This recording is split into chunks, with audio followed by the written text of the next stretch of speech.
I woke up feeling dizzy, lying in a bumpy cart. The wooden floor was hard, covered only by thin straw. Around me were sacks of grain and wooden boxes marked with a Baron's eagle symbol. Strange memories flooded into my head, memories that weren't mine. I'm Qin Tian, a top scientist from the 23rd century on Earth. I volunteered for a dangerous quantum chip experiment to boost my intelligence. It failed, and somehow I ended up here, in another world, merged with a boy named Green. I decided to accept my new identity and sorted through Green's memories. This world is called the Osphil continent, similar to medieval Europe. Hundreds of kingdoms constantly fight each other. I'm in the Lodin Kingdom, which has ongoing border conflicts with the Saladin Kingdom. A peaceful trading nation called the Moslow Alliance sits nearby. The territory I live in belongs to the Kilo family. The current Baron earned this land by killing an enemy knight in battle years ago. The land is large, surrounded by mountains on 3 sides, with a river running through it. This world has a supernatural power called the night breathing method. It lets people awaken a life seed inside them, granting incredible strength. There are 4 levels. Apprentice knights are as strong as peak humans. Official knights can fight powerful beasts head-on. Great knights can create life barriers and live to 200. And holy knights can split mountains and live to 400. I was raised by Old Green, a kind old man who found me as a baby in the snow. He's a former soldier who saved the Baron's life and got wounded, so he can't practice the breathing method anymore. But the Baron treats him with great respect and gave him a comfortable job managing the storehouse. Old Green has the breathing method knowledge, which is extremely rare. Only he, the Baron, and the guard captain have it in the whole territory. The cart stopped at a busy market. Old Green and I bought supplies together. I stayed quiet, following him around, which matched Green's usual personality. Then I asked Old Green to teach me the night breathing method. He smiled and said he'd teach me after I grow up, because practicing too young burns up your life force. The Baron's eldest son can train early only because the Baron, an official knight, channels his own life energy into him. Without that support, a child would die from the strain. But Old Green noticed my eagerness and offered to teach me swordsmanship and archery early. I immediately agreed. We loaded the cart and headed back to the castle storehouse, our home. Watching the scenery pass by, I clenched my fist. In my past life, I risked everything chasing knowledge and power. In this world, I'll do the same. Only by becoming strong can I control my own fate. I drove the cart back toward the castle while Old Green rested inside. The landscape was dry and hot, grass wilting under the summer sun. In the distance, the Baron's castle stood on the plain. Tall white stone walls dozens of meters high, arrow slits along the walls, and a moat fed by a river channel the Baron had ordered dug himself. I followed Old Green's instructions and steered the cart around the castle to our warehouse instead of going through the main gate. The guards on the walls didn't bother us. Everyone knew Old Green's cart with the Kilo family crest. Our warehouse sat some distance from the castle. It stored mostly junk, old furniture, farming tools, nothing important. It was really just a comfortable position the Baron created for Old Green. I realized that after Old Green dies, I'd inherit the job, but without the same respect. That thought made me feel urgent about getting stronger.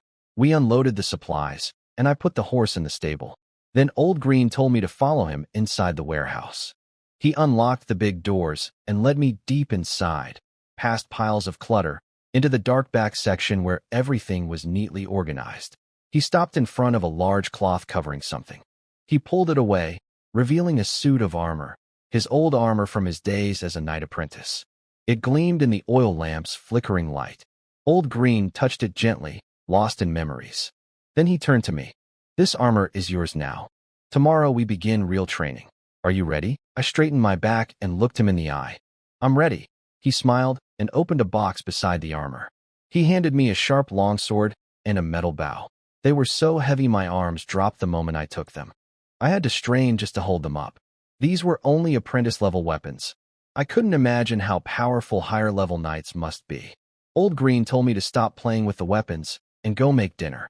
I prepared a simple meal: white bread, honey spread, and roasted meat. In this world, even white bread is a luxury most common people can only afford once a year on the kingdom's founding day. Then, as I wiped my mouth after eating, a voice rang inside my head. Ding. Sufficient energy intake detected. Superintelligent chip activated. My heart started pounding. The quantum chip from my previous life, it had crossed over with me. I tried to stay calm so Old Green wouldn't notice, told him I was just nervous about tomorrow's training, and hurried to my room. Sitting on my bed, I called up the chip's interface. It asked me to name it. I named it Truth. The chip had two core abilities, storage and analysis. One modified cell could store 1,000 years of human knowledge, and the analysis function worked like a supercomputer with top-level AI. I checked whether the stored knowledge from my old world came through. It didn't. The storage was empty. I was disappointed, but I told myself that having the chip at all was already incredible luck.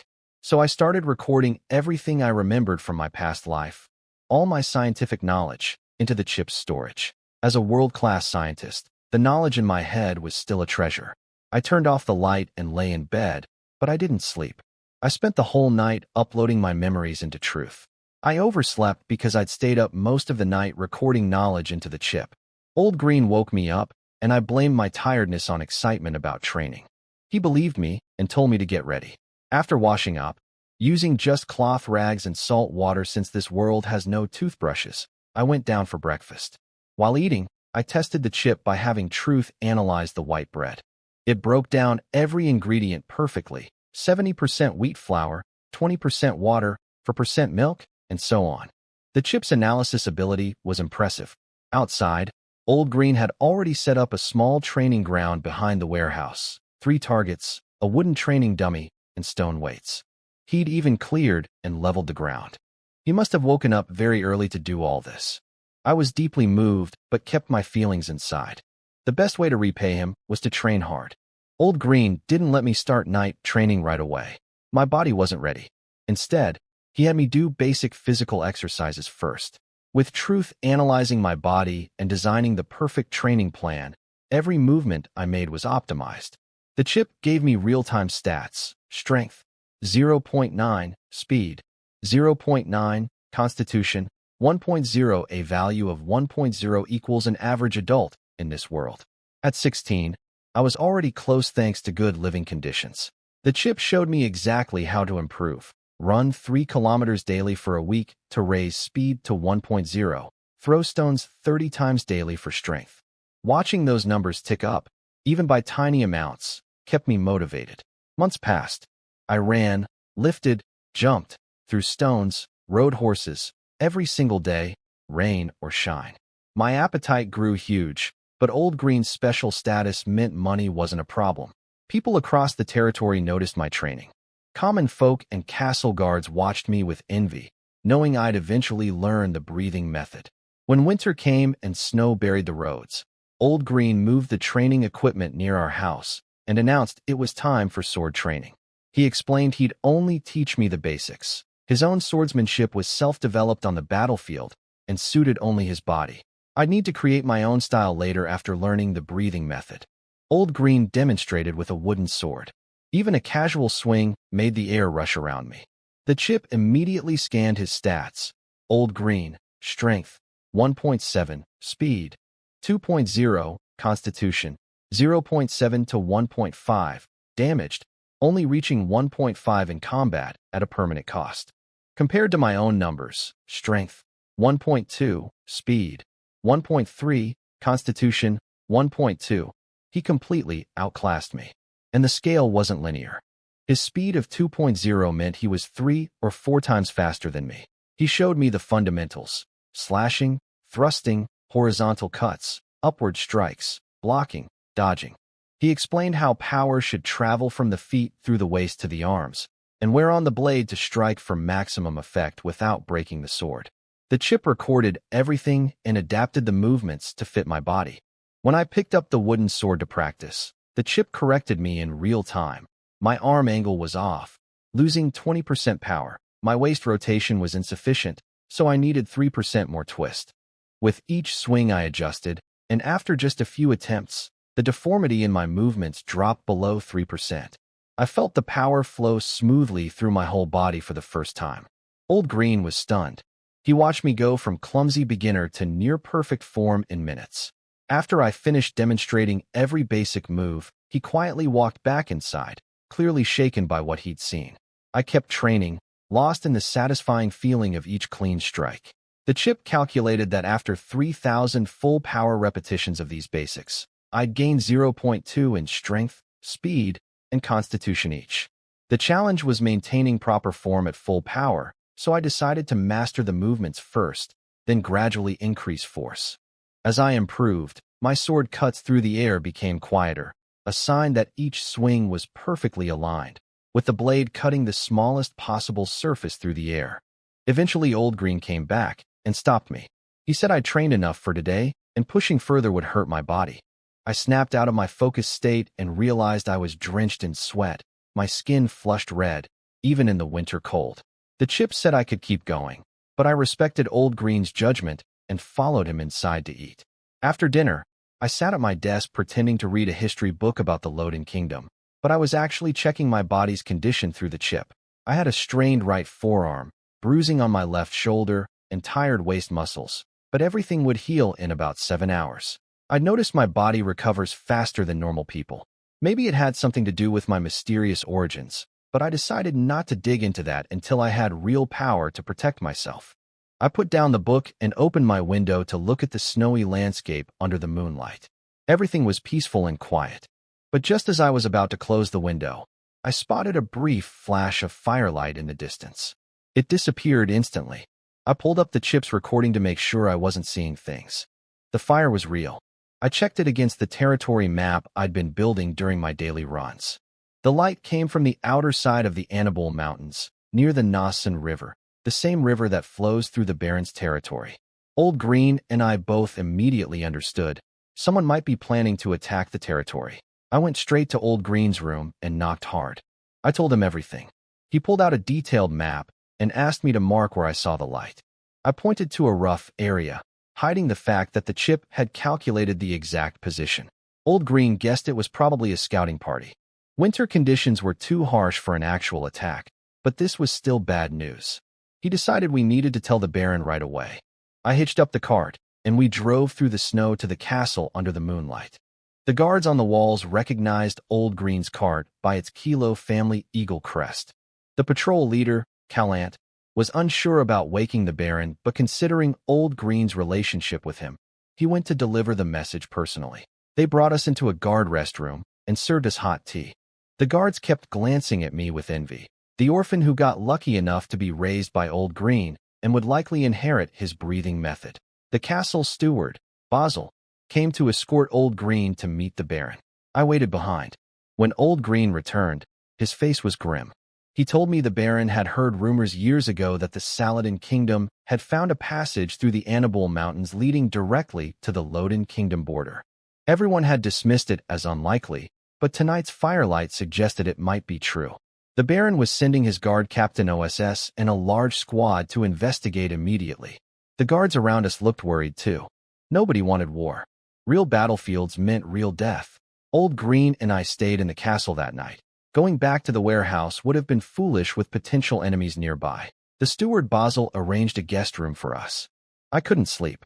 In my previous life, I took risks with experiments, but I'd never faced actual war. I tossed and turned until I finally fell into a restless sleep in the early morning hours. I was woken up by soldiers shouting, "Kill!" outside. Old Green told me it was just the castle guards doing morning training, not an attack. Watching them practice from the window got my blood pumping. Old Green said my body hadn't recovered enough for sword practice, so I should train archery today instead.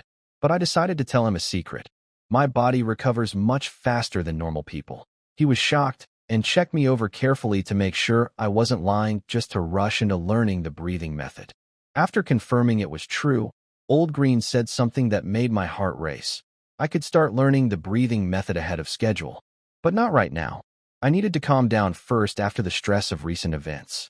He told me to practice archery for now, and he'd teach me the breathing method once my mental state was stable. After washing up, Old Green brought me to the castle's central training ground where the noble children and selected talented youths practiced. The regular guards trained separately since their methods were too rough. Old Green left to fetch things from the warehouse, leaving me with Callant, the patrol leader from last night, who guided me to the grounds. When I walked in, everyone stared. They all knew who I was because of Old Green. A girl's voice called out to me. "Green, are you training with us now?" It was Asheville, the Baron's third daughter, a year younger than me. Her mother was a commoner, so her status in the castle was low. She'd eventually be married off for political reasons. Despite that, she was cheerful and friendly, and quite developed for her age. She asked if I was going to inherit Old Green's breathing method. I told her honestly that I'd be learning it soon. She got excited and asked me to show her the breathing method's power once I learned it, grabbing my hand while asking. I pulled my hand away as calmly as I could, agreed to her request, and quickly walked to the archery area to burn off some energy. I activated the chip's aiming assistance. A blue targeting overlay appeared in my vision, telling me exactly how to adjust each shot. My first arrow hit the bullseye dead center. Everyone watching looked stunned.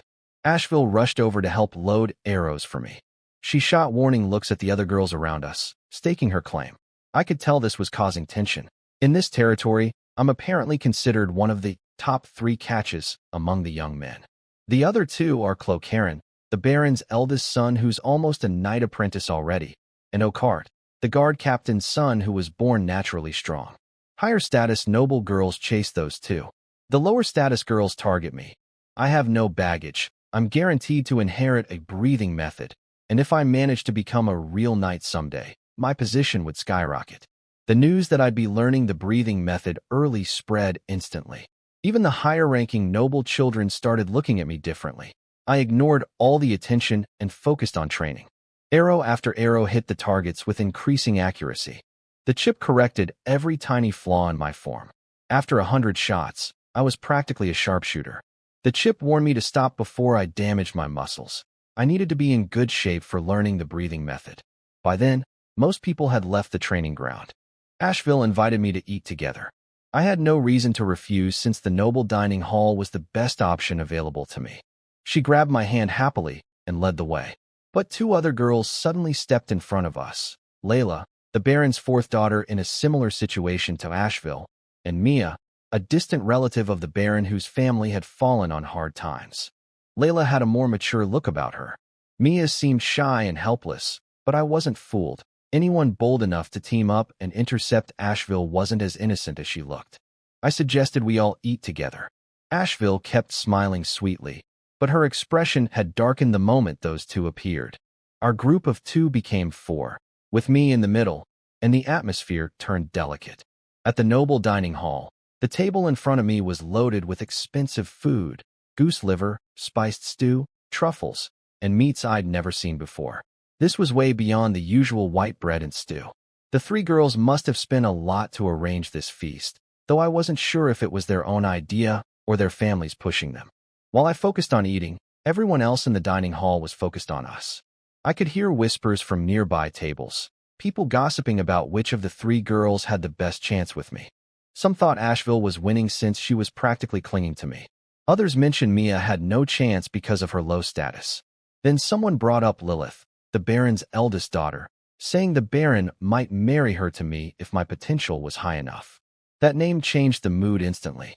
Asheville, Layla, and Mia all looked unhappy. If the Baron decided to give me Lilith, none of them could compete. Suddenly, commotion broke out at the castle gates. The Baron and guard captain OSS had returned from investigating the Annabule Mountains. Everyone dropped their forks and rushed out to hear the news. I wiped my mouth and headed out too, leaving the 3 girls behind. The Baron went straight to the top floor of the central building with the nobles. All the soldiers who went on the mission were ordered to stay silent. No one was allowed to share what they found. Since I couldn't get information from the guards, I went back to the guest room and said goodbye to the girls. They left to ask their mothers what was happening. Old Green wasn't in the room. I figured the Baron had called him to the meeting too. Old Green wasn't as weak as he appeared, and the Baron knew it. If war was coming, Old Green would be a valuable fighter. I paced the room until the door finally opened. Old Green walked in looking serious, though he softened slightly when he saw me. I asked him directly what happened. He sat on his bed, thought for a moment, then told me the news. It's not good. They found lots of footprints where you saw the fire, along with military supplies. It's likely a scouting party from the Saladin kingdom. My heart sank. The room went quiet. But then he reassured me. War wouldn't come this year or next, at least 2 more years. The Saladin kingdom hadn't fully mapped out the mountain passage yet. The mountains were home to dangerous Lord-level beasts that had already killed about 2/3 of the scouting party, based on the supplies left behind. If even elite scouts suffered that badly, a regular army would have an even harder time getting through. Plus, the passage's exit might not even be in our territory. I breathed easier. As long as war wasn't immediate, I had time to grow stronger. Old Green told me to rest well for the next few days. After that, he would teach me the breathing method. I agreed. For the next several days, I barely left my room, only going out for meals, spending all my time resting and preparing myself. 10 days later, Old Green brought me back to the warehouse and down into a secret underground room he'd dug years ago. It was sealed off with only a ventilation hole, lit by a dim oil lamp. This was where I'd learned the breathing method. Old Green explained the key rule. Forming the life seed had to succeed on the first try. If it failed, the second attempt would be far harder because too much life force would already be lost. He told me to get into peak condition before starting. I sat cross-legged and had Truth run a full check. Body condition, excellent. Adrenaline reserves at maximum. Mental state stable. My stats had grown too. Strength, 1.3. Speed, 1.4. Constitution, 1.3. I was confident. Old Green pulled out a thin, yellowed book from his chest. The cover read, Storm Breathing Method. I read through every page carefully. This breathing method was unique. It didn't specialize in any one area. Instead, it aimed for something like a tornado effect, converting outside energy at higher rates with each breakthrough. Users would be far stronger than others at the same level. But the drawback was severe. Every breakthrough was all or nothing. Fail, and you die. Old Green offered to trade the storm method to the Baron for a safer family breathing technique. I refused. In my past life, I'd undergone an experimental chip surgery with unknown success rates. This was nothing compared to that. I started the first movement without hesitation. Old Green backed away quietly. As I breathed and moved through the positions, I felt a strange resonance inside my body. Energy began flowing toward my heart. The chip detected the abnormal energy movement and asked if it should intervene. I told Truth to build an energy flow model and assist immediately. A blue human body diagram appeared in my vision, showing energy nodes forming throughout my body, drawing life force toward my heart. My heart became a central hub, sending transformed energy through my blood. But I could also see that some energy was leaking out of my body, wasted. Now I understood why people fail. Too much energy escapes. The transformation can't complete, and the life seed never forms. That's why you only get one real shot. With the chip controlling the flow, almost no energy was wasted. Everything moved smoothly. Then the storm method's unique feature activated. A massive energy vortex formed around my heart and began pulling in outside energy. Different types poured in. Some felt hot, some cold, some heavy. My body absorbed them all. The chip categorized them as type A, B, C, and marked them with different colors on the model. Under the chip's near-perfect control, the life force tornado that should have lasted only 10 minutes stretched to 30 minutes. By minute 20, my body felt completely full. It couldn't absorb any more outside energy. But I didn't waste the remaining time. I had the chip use the incoming energy to keep washing through my body, squeezing out every tiny improvement. Old Green was stunned. He knew the storm method intimately and couldn't understand how my transformation lasted 3 times longer than it should have. At the 30-minute mark, the vortex finally faded. A round seed, my life seed, formed inside my heart.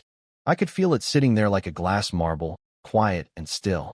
I checked my stats. Strength, 2.5, speed, 2.7, constitution, 3.0. The numbers had exploded, especially constitution. Thanks to the chip eliminating energy waste, my transformation was far more effective than any normal practitioner could achieve. According to the book, becoming a full knight meant activating this seed, making it breathe, and connecting internal and external energy channels. My body had already reached the apprentice's physical limit through all that extra outside energy absorption. I just needed to wait 2 or 3 months for the seed to fully solidify, and then I could break through to official knight. I opened my eyes. Old Green rushed over, touching me everywhere, asking frantically if I was okay. if the seed had formed successfully. I took his hand and told him calmly, "I'm fine. I've successfully formed my life seed. I'm a knight apprentice now." He let out a long breath of relief. Good, good. We walked out of the secret room together. I pushed open the warehouse doors. The snow outside was starting to melt. Spring was coming. I clenched my fist, feeling the powerful strength inside me. Everything was different now. After forming my life seed, Old Green headed back to the castle to prepare a celebration banquet while I stayed behind to test my new strength. I set up targets at different distances, 75 meters, 225 meters, 450 meters, and 750 meters. Using the guards' standard wooden bows, which now felt light in my hands, I started shooting. With the chip's targeting assist, every arrow hit the bullseye. At 75 meters, my arrow punched straight through the target and buried itself halfway into the ground behind it. The power was incredible. Then the chip sent an urgent alert. An unknown heat source was approaching from the forest to my right. I saw a human-shaped figure on the thermal display, hiding in the trees. I pretended nothing was wrong and casually picked up my sword, walking toward the targets as if collecting my arrows. Suddenly the chip screamed at me to dodge. A massive wave of danger hit me. My temples throbbed like a blade was about to pierce my skull. I threw myself forward without thinking. A heavy thud slammed into the ground right where I'd been standing. Dirt sprayed onto my face. The attacker grunted in surprise that I'd dodged. Fear instantly turned to rage. I rolled over, drew my bow, and with the chip locking onto the target's heat signature, fired back. The arrow hit. The chip confirmed the target was wounded. I fired 3 more arrows in rapid succession, each one calculated to cut off the enemy's escape routes. The attacker panicked. He grabbed a pale green bead from his clothes and crushed it. A translucent white shield appeared, blocking my arrows just long enough for him to escape. He ran into the mountains, clutching his wounded left arm. I didn't chase him. With no combat experience, running into a possible ambush would be suicide. I sat on the ground, hands shaking, mind blank. The rush of power I'd felt after my breakthrough was completely gone, replaced by the reality that I'd almost died. After calming down, I examined the weapon that had nearly killed me, a large iron-throwing dart with stabilizing fins. I wrapped it in cloth to avoid possible poison. On the tail fin, I found an inscription, Saladin 1st Legion, 1st Scout Squad, Sec. They didn't even bother disguising their weapons. I was clearly a new knight apprentice, and killing me would have been a decent military achievement for them. No wonder he attacked on sight. I climbed the tree where the attacker had been hiding and confirmed it was a spontaneous attack, not a planned ambush. But I still couldn't figure out what had blocked my arrows besides the green bead shield. Then the chip detected something, high-energy material on the branch. I found scattered green powder where the crushed beads fragments had fallen. The chip identified it as crystallized life force that was dissolving fast, and asked if I wanted to absorb it immediately. I did. A warm current flowed into my body. My stats all jumped by 0.1. Strength, 2.6. Speed, 2.8. Constitution, 3.1. That might sound small, but on my curved scaling system, those 3 points meant I was about 30% stronger than before. My body was now beyond the normal limits of a knight apprentice. I pocketed the dart and hurried back to the castle to tell Old Green everything. Meanwhile, the attacker, Sec, barely escaped. He ran for half an hour before stopping, coughing blood, with my arrow wound still bleeding badly. He used expensive hemostatic powder to stop the bleeding and wrapped his arm before retreating deeper into the mountains. He admitted that without the life shield his commander gave him, he'd have died from my arrows. Back at the castle, everything was festive.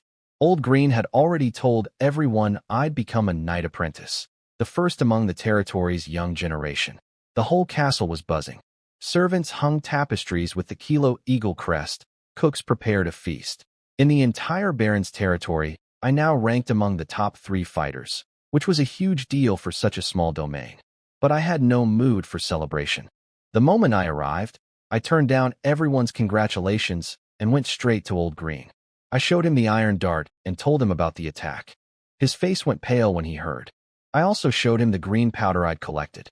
He recognized it immediately. It was a great knight's life shield, stored in a special material that could be activated once for brief protection. This meant my attacker held a significant position in the Saladin military.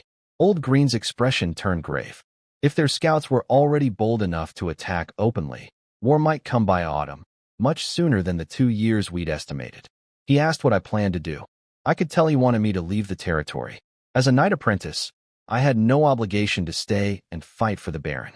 The scouts had already reached our borders, and the territory could become a battleground. I asked him if he'd leave with me. His silence was his answer. He wouldn't go. Then I won't go either, I told him. But if things get truly hopeless, I'll run. He sighed deeply but stopped arguing. He knew that as a knight apprentice, I could escape if I really needed to. I was staying because of him. The truth was, I agreed that leaving would be smart, but I couldn't abandon Old Green. My soul had merged with the original Green's. His feelings for Old Green were part of me now. Combined with everything Old Green had done for me these past months, walking away was something I simply couldn't do. Old Green handed me a tailcoat for tonight's banquet. As I got dressed, I reviewed my situation. My life seed was at 1% solidification. Once it fully hardened, I could activate it and become an official knight. At that level, no other official knight practicing a normal breathing method could match someone using the storm method. Great knights wouldn't leave their armies easily. My chances of survival were high, but I needed to start preparing now. Tomorrow I'd scout the surrounding terrain and design escape routes. I also decided to start using poison on my arrows. If today's shots had been poisoned, Sek would never have gotten away. The banquet hall was magnificent, candles glowing everywhere, fine food filling the tables, a champagne tower of red wine, and music playing. Behind the scenes, Asheville, Layla, and Mia's mothers had each pulled their daughters aside, whispering instructions to get close to me. When I walked in wearing my tailcoat, everyone stood up. I gave a short speech thanking the Baron and raised a toast. The party began. Asheville was on me immediately, asking to dance. She wore a sky blue dress and made sure I noticed everything about her. Before I could think, she pulled my hand against her and placed my other hand on her waist. Dancing with her was harder than fighting Sek. She kept pressing against me, and I had zero experience dealing with this. Thankfully, the chip helped me regain control partway through, or it would have been embarrassing. When the dance ended, I let go of her quickly. Layla and Mia rushed over next, annoyed they'd been too slow. More girls started gathering around me. I was desperately looking for an escape when the castle's steward Basil appeared and said the Baron wanted to see me. I jumped at the chance. Asheville watched me leave with a victorious smile. She was the only one who'd danced with me. Basil led me to the Baron's private room at the top of the castle. It was surprisingly plain. Bookshelves, a desk, the Kilo family crest on the wall, 2 chairs, and a table. Baron Kilo sat in one chair. Guard Captain OSS stood beside him like a statue, his massive muscles on full display. I sat down and had the chip scan them both. Baron Kilo, strength, 2.5 to 2.7, speed, 2.4 to 2.8, constitution, 2.4 to 2.6. A balanced fighter like me. OSS, strength, 3.0 to 3.2, speed, 1.7 to 1.9, constitution, 2.6 to 2.8. A pure power fighter. Their stats were roughly equal to mine. Those 30 minutes of enhanced transformation had truly pushed me to the limit.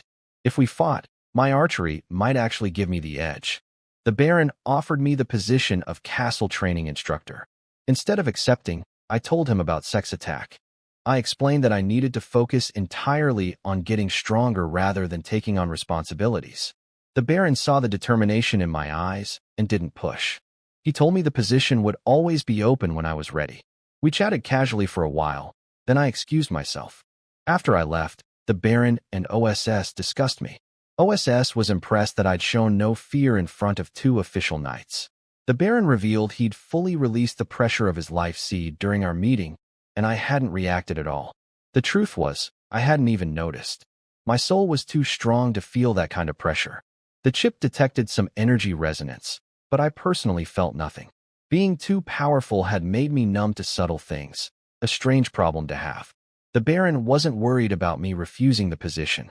He knew that as long as Old Green stayed, I wouldn't leave the territory. And with war likely coming, I was a powerful asset he could count on. I skipped going back to the party. Too much had happened today. I went straight to my room to rest.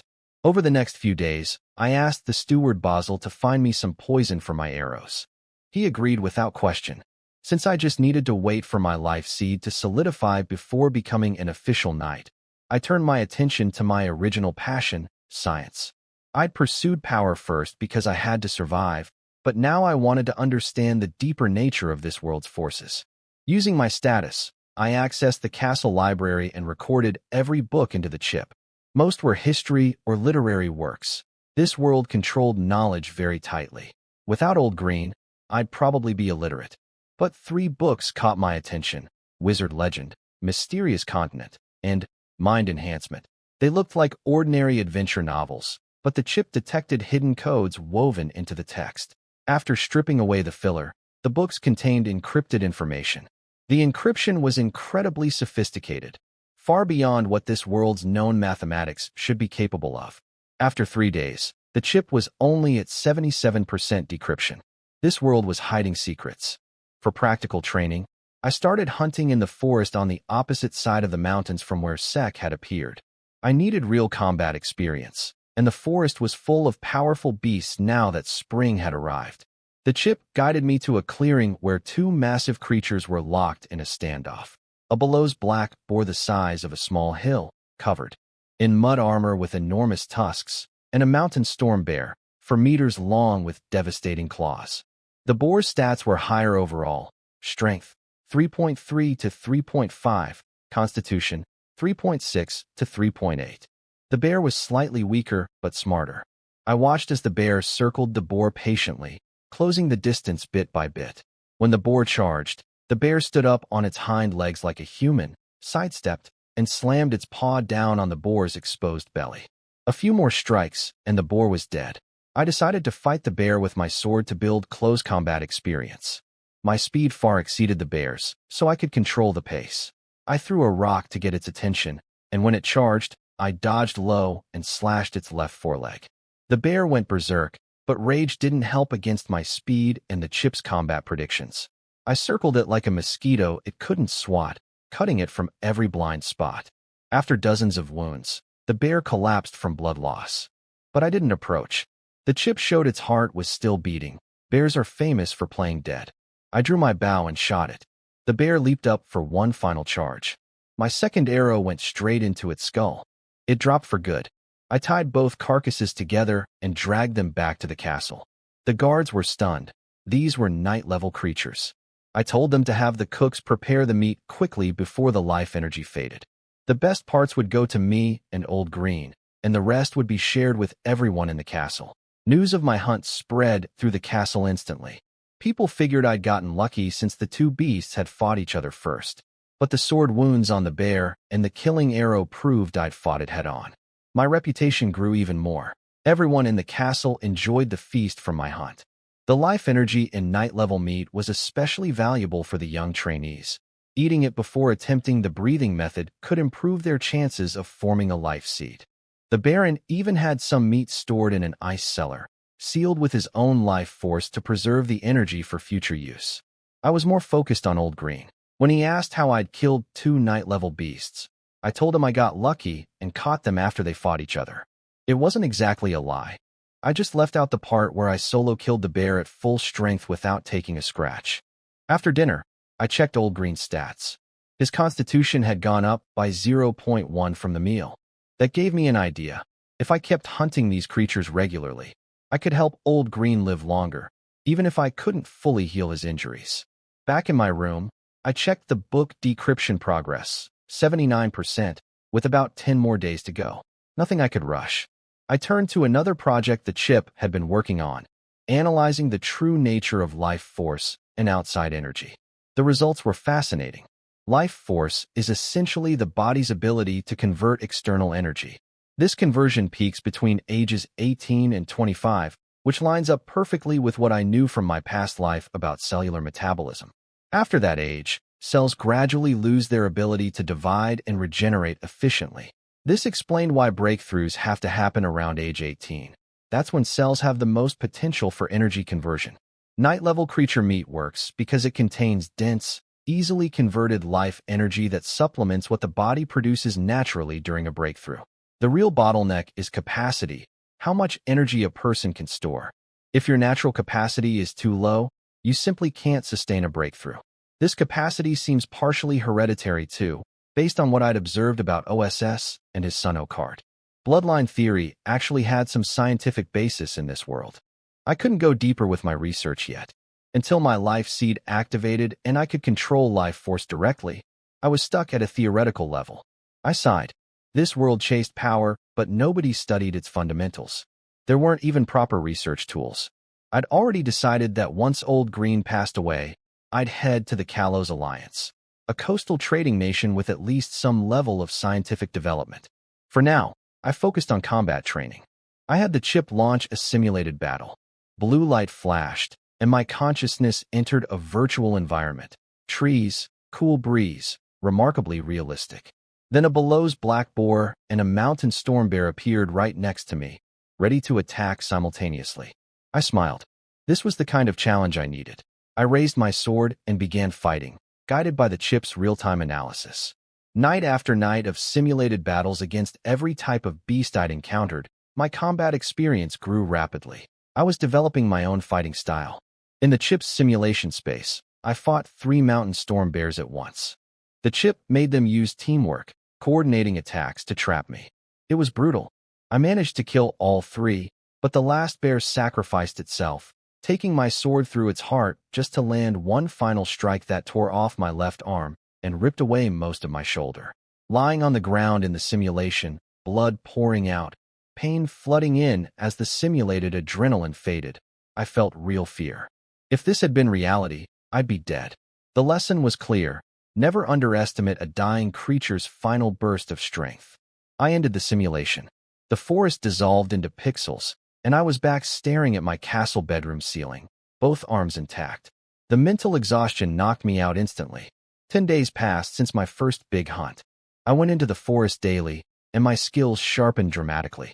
I could now one-shot a mountain storm bear with a single arrow through the brain before it even knew I was there.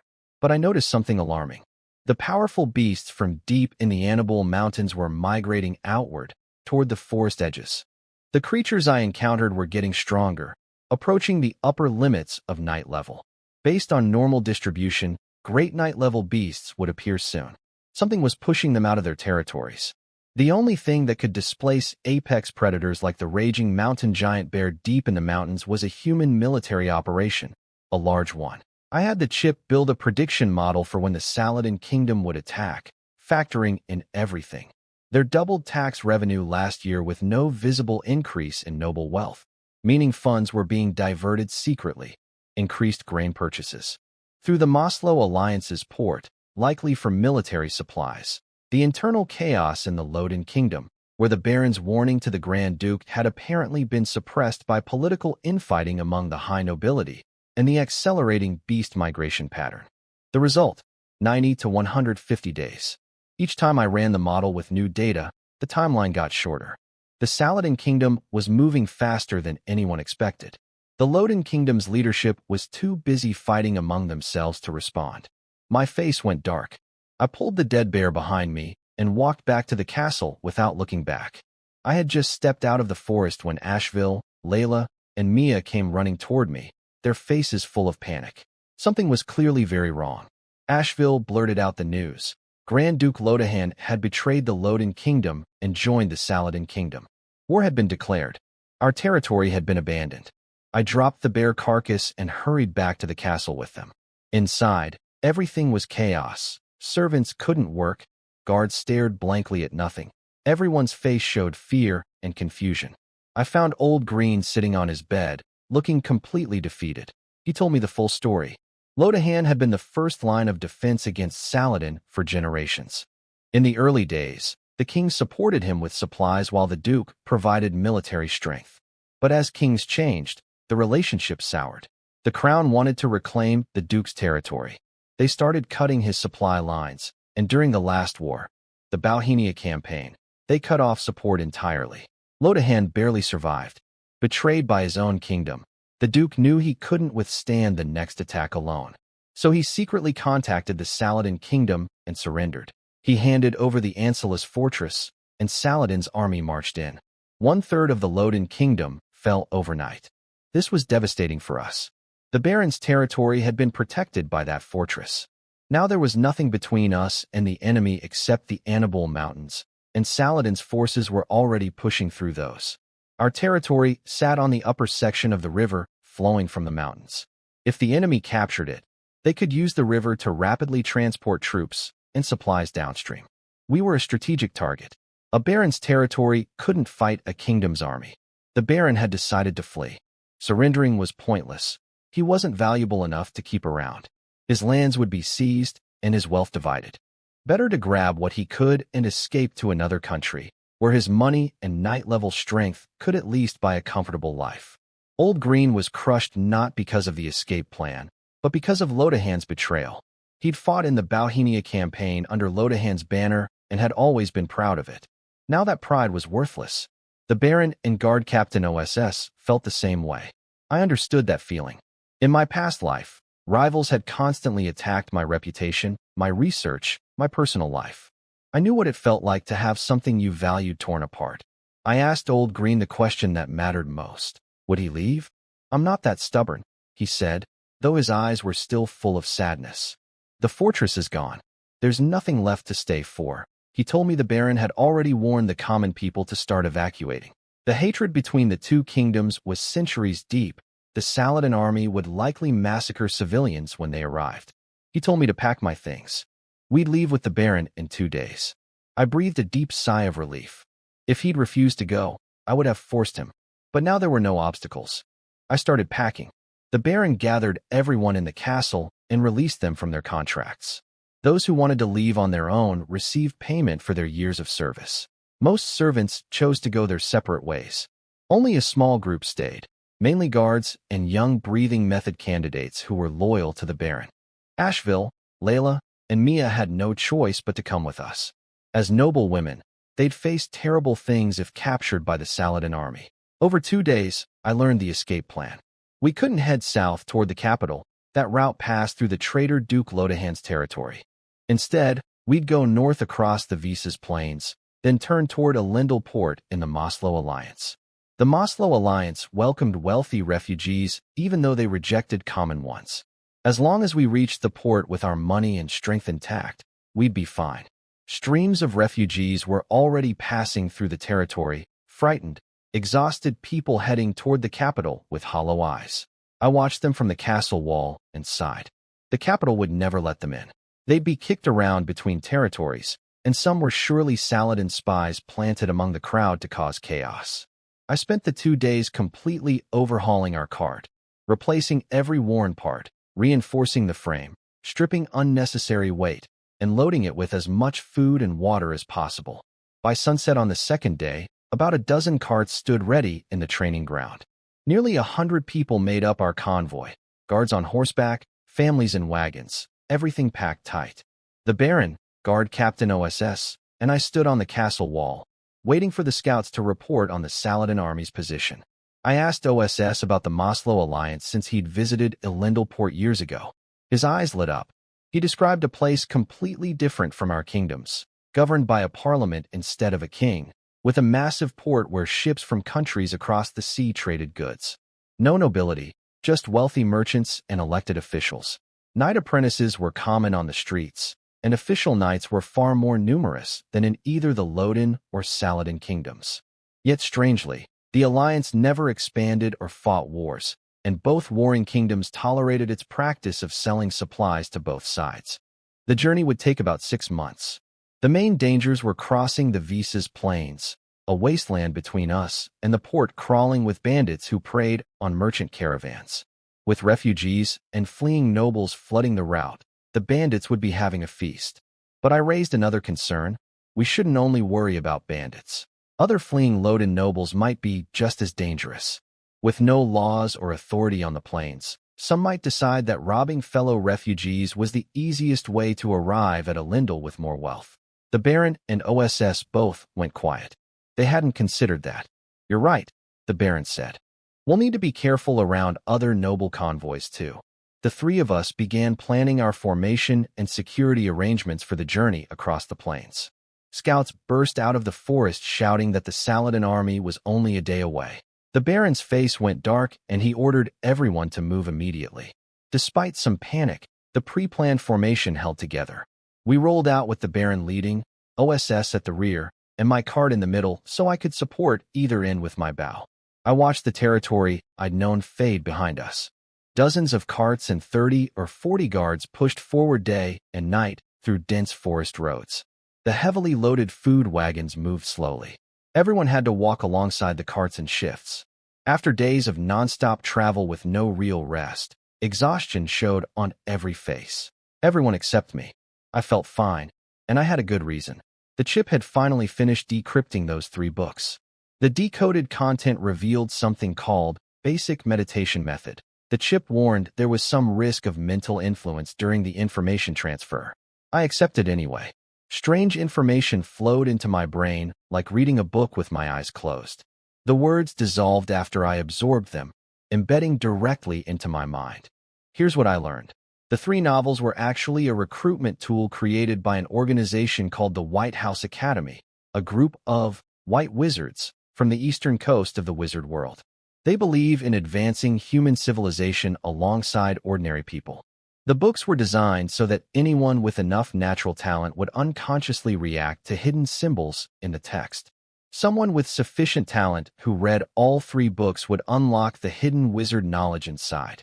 The decoded content covered 3 things: an introduction to the White House Academy, the basic meditation method itself, requiring no special tools or conditions, just steady practice, and instructions to join by going to a Lindle port for their annual recruitment. Wizards, seekers of truth. Fits my past life perfectly, I muttered. The meditation system had its own ranking. Wizard apprentices from 3rd level to 1st, then breakthrough to full wizard. Talent was ranked in 5 grades. 4th and 5th grade talents would likely stay apprentices forever, 2nd and 3rd had a real chance at becoming full wizards, and 1st grade almost always succeeded. I couldn't measure my own talent without proper tools, but as a fusion of 2 souls, I figured I was at least above average. I decided I would walk the wizard's path.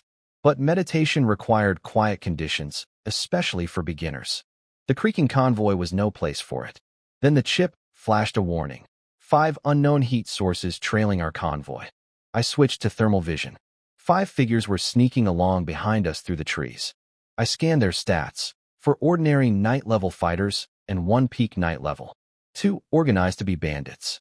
This was a Saladin pursuit squad, sent to intercept fleeing nobles and steal their wealth. I relaxed.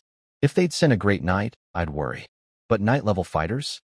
They were no threat to me, no matter how many came. They seemed to be waiting for nightfall to attack. I kept quiet and let them follow, watching their every move through the chip's thermal display. I stepped out of my cart and sent 2 guards to fetch the Baron and OSS. When they arrived on horseback, I pulled them inside the cart and got straight to the point. We're being followed. 5 people, likely a Saladin pursuit squad. Their faces went pale. I told them I'd spotted the trackers through the rear window. They'd kept pace with us despite our head start, which meant all 5 were night-level fighters. The Baron and OSS were grim. 5 coordinated military knights against our 2 regular knights and 1 apprentice. In their eyes, we were badly outmatched. The Baron suggested abandoning our supplies and running, hoping the enemy only wanted wealth. OSS added quietly that without food and water, many of our people would die crossing the Visa's plains. The silence in the cart was heavy. They were already considering leaving behind non-essential people and fleeing with just the core group. I smiled. It's not that bad. I can handle them. They stared at me in disbelief. My archery is very good. If you 2 can hold off the strongest one, I'll take care of the other 4. The Baron asked if I was serious. I told him I wouldn't gamble with Old Green's safety. That convinced them. I laid out my plan in whispers. When they left the cart, both were smiling, each carrying a small bottle I'd given them. Meanwhile, the enemy squad was trailing behind us in the trees. Their leader, a massive, cautious man, was planning to attack after sunset when we stopped to rest. A young fighter named White was getting impatient, eager for glory, and already talking about which girls from our convoy he wanted to claim. His comments made even his own teammates uncomfortable.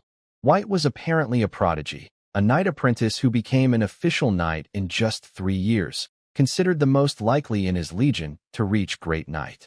Nobody dared challenge him except his mentor Dis, the only person White respected. As the sun sank toward the horizon, both sides waited. They planned their ambush. We prepared our trap. Night was coming. As sunset painted the sky orange, our convoy stopped and formed a defensive circle with the carts. The guards set up campfires and torches while we put the plan into action. The Baron ordered expensive food brought out: goose liver, spiced meats, delicacies that filled the air with irresistible aromas. It worked perfectly. The pursuers hadn't eaten well in days. Their young fighter White was already demanding to attack. Even their disciplined leader Carl couldn't resist. They decided to rush in early. While they crept toward our camp, the Baron, OSS, and I slipped into the forest and circled behind them. We were fully armed. I wore Old Green's metal armor, carried my bow and sword, quiver full of arrows. When the 5 attackers got close, a guard shouted the alarm on cue. The enemy tried to charge, but Carl instantly realized something was wrong. Our guards looked too calm.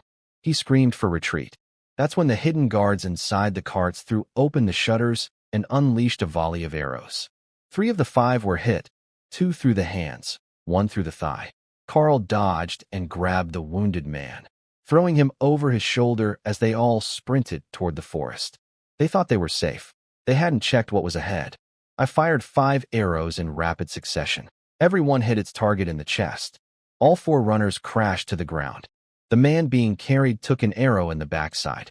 They pulled out the arrows and applied their emergency powder, stopping the bleeding. Carl looked at us with disbelief and asked how we'd found them. "We spotted you the moment you arrived," I said with a smile. "Enjoy the show." Then Carl surged up and charged us, his men following. They figured injured knights could still overpower us. They made it about 3 steps before collapsing face-first into the dirt. The poison on my arrows had entered their bloodstreams. I'd specially designed this toxin using the chip, combining mushroom poison, snake venom, and toxic plant extracts into a compound that caused rapid muscle paralysis. It couldn't kill a knight, but it shut their bodies down temporarily. The guards chained them to trees. One unfortunate detail: White, the one shot in the backside, had landed on the arrow when his carrier fell. The shaft drove completely through his lower body and came out between his legs. He'd screamed once and gone silent from the agony. OSS interrogated them. They resisted at first, but when I started describing punishments, skinning, slow slicing, bisection, they wavered. When I mentioned castration, they talked immediately, especially given White's current condition. They were from the Saladin 1st Legion's elite scout unit. About a dozen similar squads had been sent in different directions to hunt fleeing nobles. Most squads had only 1 or 2 knights leading apprentices. We'd gotten unlucky. Ours had 5 full knights. Behind them came regular soldiers to collect seized goods. What to do with them? The Baron didn't hesitate. He ordered all 5 beheaded. No loose ends. We buried them on the spot. White actually looked relieved when the blade came. His last hours had been spent in unimaginable pain from the arrow still lodged through his body. Every breath and movement pure torture. With the threat eliminated, the Baron calmed everyone down and ordered us to keep moving immediately. Nobody wanted to rest anymore. We just wanted distance. Over a month of non-stop travel passed without any more attacks. Just a few wolf packs the guards handled easily. The landscape had changed from forest to harsh, sun-scorched wasteland. The Visa's plains stretched endlessly ahead, all yellow sand and dry rock. At the forest exit before the plains, we'd found a crowd of weaker nobles waiting there, too scared to cross alone. They'd noticed something about our convoy. Despite looking exhausted, our people carried themselves with confidence, especially when they glanced toward my cart. Word spread quickly that we'd defeated 5 knight-level pursuers, and requests to join us poured in. After discussion, the Baron, OSS, and I accepted only one group, Baron Candia's convoy. His military strength was weak, just himself as an official knight and an apprentice-level guard captain. But he'd been lucky enough to avoid any pursuit, and more importantly, he had plenty of food and water. He paid 3 carts worth of supplies to join us, which gave us enough resources to cross the plains. During the quiet journey, the Baron and OSS asked me to teach their sons, Cairn and Ocart, about breaking through to Knight Apprentice. They offered a full cart of valuables as payment. Since there were no real threats left, I agreed. I needed money for when we reached the Maslow Alliance. The two boys were grateful.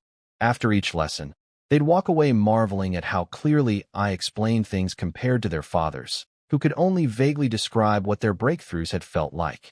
My explanations, built on the chip's scientific analysis of life force and energy conversion, gave them a much higher chance of success. Then the chip chimed with news I'd been waiting for. My life seed had fully solidified.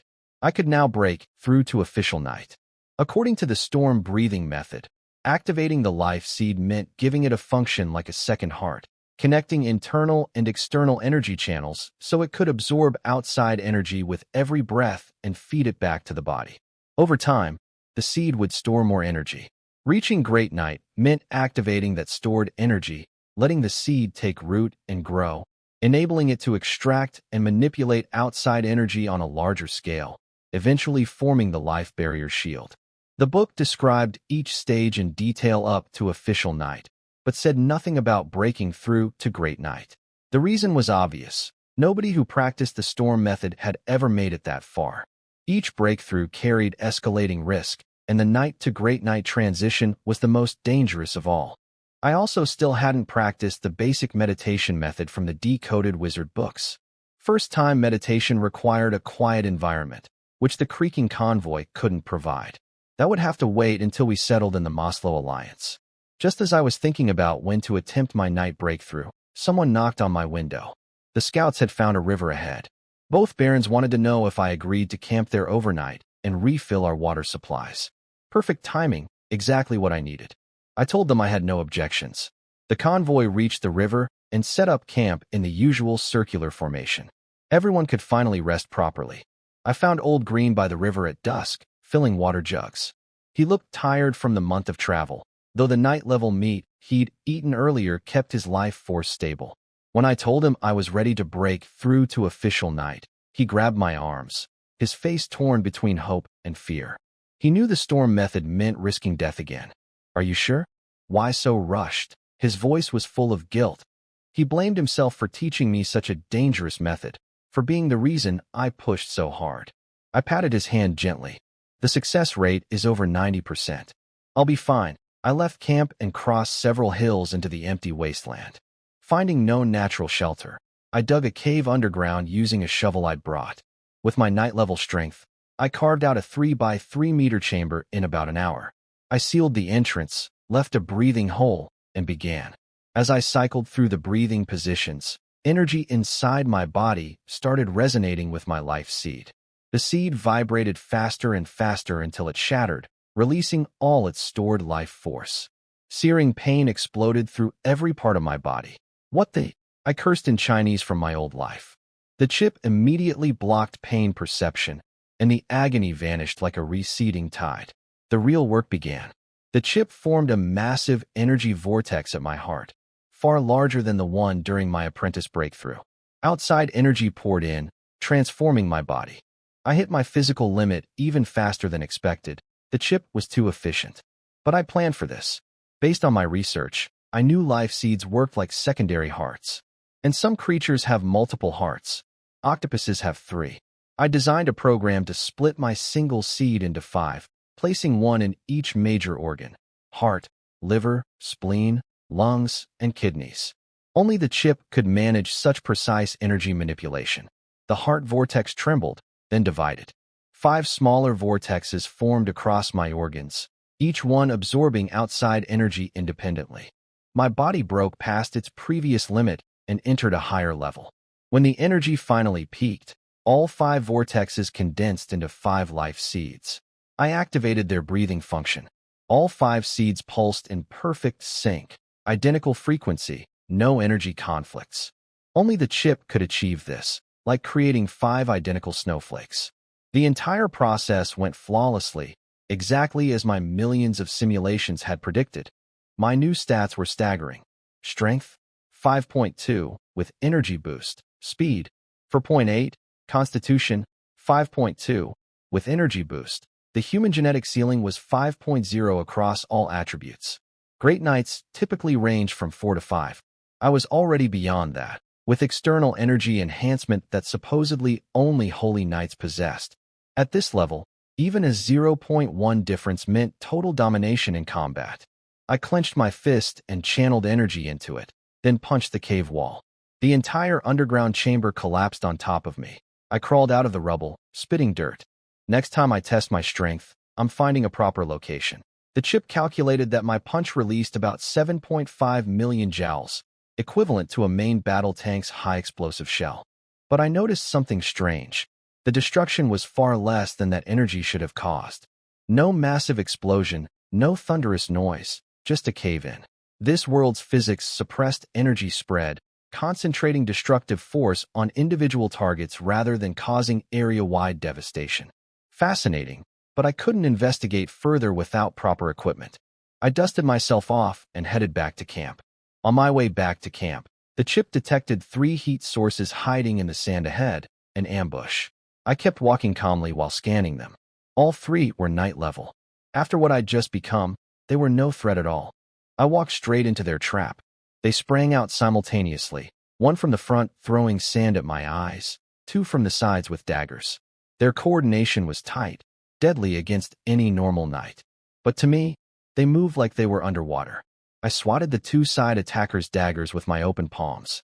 Their hands exploded on contact, and the force slammed them into the ground. I kicked the front attacker in the chest. The sound of his bones shattering was like crushing gravel. He hit the ground as a crumpled mess, dead instantly. I injected a thread of energy into the 2 survivors. Inside their bodies, it acted like a hammer smashing their organs. I could stop it whenever I wanted. I pulled off their masks.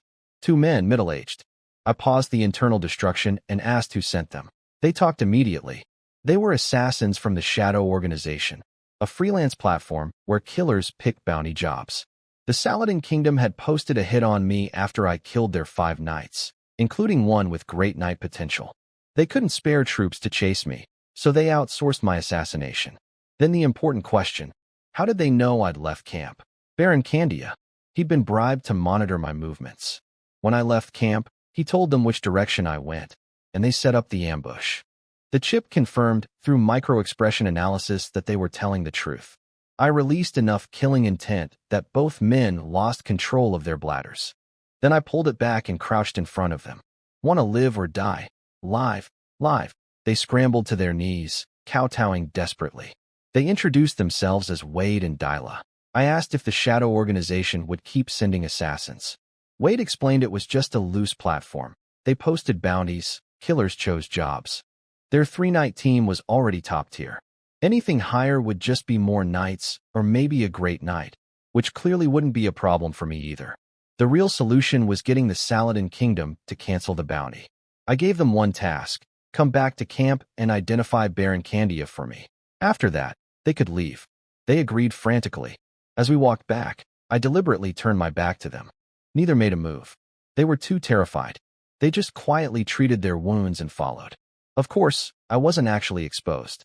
The chip monitored everything around me in full 360 degrees. If either of them had twitched wrong, they'd have joined their dead partner. I rushed back toward camp, the 2 assassins struggling to keep up behind me. A thought hit me mid-stride. Candia had waited until everyone was relaxed by the river to report my position. He wasn't just after the assassination bounty. He wanted our convoy's wealth too. With my enhanced senses as a newly promoted official knight, I could hear voices from camp while still far away. People were still talking normally. Candia hadn't made his move yet. He was waiting for the assassins to confirm my death first. I signaled the 2 killers to stay back and crept toward Candia's cart. Through the thin walls, I heard him talking with his guard Captain Klee. Is everything in place? Yes, Baron. The chip matched their voice sprints instantly. Candia was explaining his plan. He'd put Mandela flower toxin into the water supply. It was colorless, odorless, and wouldn't kill anyone, but it caused powerful hallucinations that would leave everyone completely helpless. Once our people were incapacitated, Candia's men would take everything. I breathed a sigh of relief. It wasn't a slow-acting poison with some hidden antidote, just a hallucinogenic plant toxin that knights could resist. I smashed through the cart wall, grabbed both men, and dragged them across the rocky ground by their arms. By the time I stopped, their faces were ground to raw meat and their bodies were shredded. The entire camp froze in stunned silence. I stepped on Candia's head. Not a single person from your own convoy is speaking up for you. They won't even ask me why I'm doing this. He begged for his life, offered me all his treasure. I smiled. Why would I bargain? After I kill you, it's all mine anyway. I crushed both their skulls under my boots. Then I called the two assassins forward to explain everything to the camp. The Saladin bounty, Candia's betrayal, the poison plot. As Wade talked, our people's faces hardened with fury. Candia's people went pale with terror. One of Candia's maids broke first, dropping to her knees and slamming her head against the ground until it bled, begging for mercy. The rest followed, all kneeling and pleading. I called Asheville to bring paper and ink. She understood immediately and ran to get them, looking strangely pleased. I gave Candia's people two choices: leave the convoy and fend for themselves in the wasteland, or sign a slave contract and become my property. Every single one chose the contract. Most of them had been forced to serve Candia anyway, and they'd already heard from our people that I was fair to deal with. But I used the chip's micro-expression scanning to identify about a dozen who were lying, Candia loyalists pretending to submit. I pulled them out and killed them on the spot. After that, another scan confirmed everyone remaining was genuine. I told them to clean up the mess. As I headed to the river to wash off the blood and dirt caking my body, the two assassins asked if they could leave. I told them yes. They thanked me profusely and ran. Two muffled explosions sounded in the distance moments later. I'd never actually stopped the destructive energy I'd planted inside them, just suppressed it temporarily. Once they got far enough away, it reactivated, stronger than before. I wasn't going to let killers who knew my capabilities walk free. I glanced back, then continued toward the river. We brought your clothes. Layla and Mia appeared carrying fresh garments on a tray. They'd clearly noticed Asheville gaining ground with me and felt the pressure. They set the clothes by the riverbank and walked away slowly, glancing back repeatedly, faces flushed, wanting to say something but never finding the words. I'd been in this world long enough to understand what was happening. I was starting to accept this world's ways. 5 months later, we finally crossed into the Maslow Alliance. The barren wasteland gave way to lush green plains under a pleasant autumn breeze. We met other refugee nobles heading to a Lindle port along the way, and I gathered information from them. During the journey, my body had grown significantly stronger through continuous use of the breathing method, approaching my limits. As an official knight, I could now control and project life energy externally. I converted one of our carts into a mobile laboratory, my first real chance to return to being a scientist. My lab was divided in two. One side held potted plants of various species. The other was filled with jars containing insects and small animals.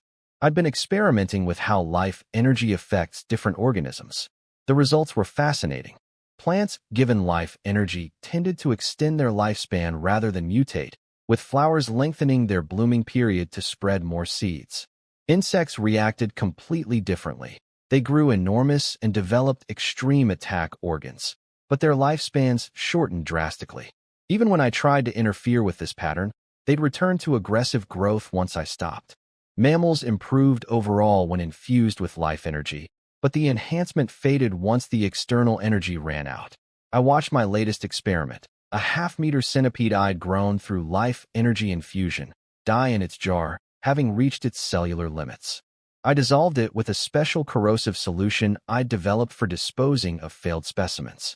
My larger project, building a model of how the body converts external energy, was stuck at 7% due to missing data. I needed proper research instruments, which I could only find in a Lindle. When the convoy stopped for a meal, Asheville called me out of the lab. She'd become my unofficial manager after writing the slave contracts for Candia's people. She was genuinely talented at organizing, and I was happy to let her handle it. The responsibility had matured her. Her girlish nervousness had been replaced by a calm confidence, though her voice and figure still created that strange contrast. She grabbed my hand as we walked to eat, pressing it against herself. I glanced at her, but said nothing. At the picnic blanket, Layla and Mia were already waiting. Asheville sat next to me and shot them a challenging look. After half a year, I'd expected those two to give up, but they never did. Mia needed security. Once we reached a Lindle, the Baron might stop supporting her, and I was her best option. Layla was fighting against being married off to some local noble the Baron planned to use for political connections. Only I had enough influence to stop the Baron. Old Green sat nearby, grinning at the whole scene. He'd figured everything out long ago and was thoroughly enjoying it. How much longer to Lindle? I asked him, partly to change the subject. He thought for a moment. About 2 weeks. The roads inside the Alliance are much better, so we'll move faster. 2 weeks. Not enough time for another full experiment cycle. I started planning what life in Lindle would look like. When we finally reached Lindle port, I was stunned by what I saw. Massive blue-gray walls dozens of meters high stretched endlessly in both directions. Hard to believe this was a medieval society. Outside the walls, slums had sprung up, filled with refugees from the Loden Kingdom who couldn't afford to enter. Robbery and worse happened openly. No laws, no order, just survival of the strongest. Mia went pale watching from inside our cart. She knew the Baron might abandon her here. Then it happened. As Baron Kilo's convoy reached the gate, I watched through the window as his expression darkened during negotiations with the guards. He turned back, looked at me, hesitated, then shook his head. He paid and entered, but most of his servants were kicked off the carts. Mia's mother Mira was among them. The abandoned women wept and clung to the wagons, but the guards kicked them away. Asheville, Layla, and Mia all went white. If the Baron abandoned even Asheville, his best connection to me, something had gone very wrong. Mia, go get your mother, I said. Her eyes lit up instantly. She stammered a thank you and jumped off to bring Mira back. I stepped down from the cart to handle things myself. The gate guards were all night level, hundreds of them, not a single apprentice among them. This city's military power dwarfed both the Loden and Saladin kingdoms combined. The soldier at the gate sized me up. From Loden? I nodded. 1 gold coin to enter. 100 gold coins per person for Moslow Alliance citizenship. My eyebrows shot up. 1 gold coin equaled 10,000 copper coins. A common worker earned 3 coppers a day, 10 years of wages just to enter once. But with citizenship, entry dropped to 1 copper, the real price for locals. I understood the Baron's choice now. His convoy had 62 people. Buying citizenship for all would cost 6,200 gold, plus 2,000 for a mandatory estate purchase, leaving almost nothing from his roughly 7,000 gold. He'd prioritized his soldiers over servants and cut everyone else loose, including his connection to me. He probably figured that in a city full of night-level guards, my strength wasn't special anymore. Fair enough. His choice. Our relationship ended here. My convoy had 28 people, plus the 27 women the Baron had just abandoned were hovering near my carts, hoping. 55, I told the soldier. He looked up from counting coins. 55? Are you sure, sir? You heard me. I had Asheville tell the abandoned women to line up for registration. They stared in disbelief, then fell to their knees, thanking me like I was a god. I waved them up and told them to hurry. The soldiers' attitudes toward me changed completely. One quietly pulled me aside and warned me about local gangs that target newcomers. He told me to go straight to the central district and buy an estate for about 2,000 gold. That would establish me as a proper resident. I slipped him 10 gold coins for the advice. I wasn't doing this out of pure kindness. These women had all served in the castle with Old Green. They knew him and could take care of him properly. That was worth far more than 5,500 gold coins to me. As for money, with my abilities, earning more would never be a problem. Once everyone had their Moslow Alliance citizenship, we drove through the gates of Lindle port. The contrast with the slums outside was stark. Clean streets, patrolling guards who fined and whipped anyone caught littering. Shops lined both sides selling crafts, food, and seafood from the harbor. I even spotted a shop selling pearl mystery boxes. The city buzzed with commerce. I hired an official guide from the local guide organization, more expensive than freelancers, but trustworthy. He led us through winding streets for about half an hour until we reached a large open area in front of a 6-story gray-white stone building. Several carts with Loden Kingdom markings were already parked nearby. A greeter came out to direct us. Inside the building, the Trick Guild, everything was lavish. Crystal chandeliers, silver-carved railings, furniture made from rare wood. A well-dressed man named Enfia introduced himself and asked how he could help. I need an estate. Somewhere quiet. Available now, I said directly. He led me to a massive sand table model of the city and showed me 3 options on the inner edge of the city district. He emphasized that these locations wouldn't attract unwanted attention. I understood the hint about local gangs targeting newcomers.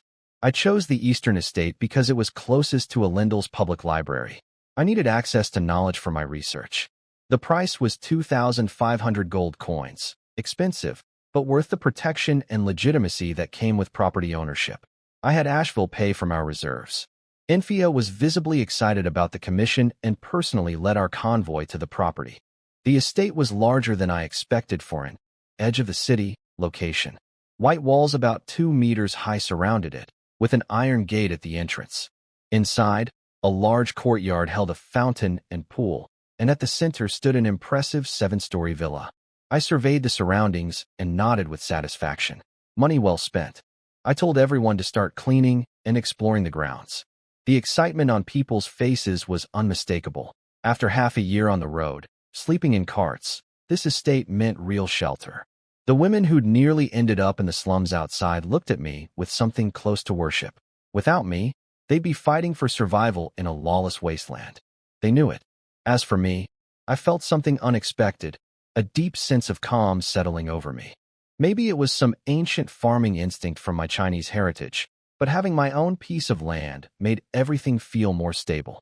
The weight of the journey finally lifted from my shoulders. Everyone spent the afternoon and evening unloading the carts.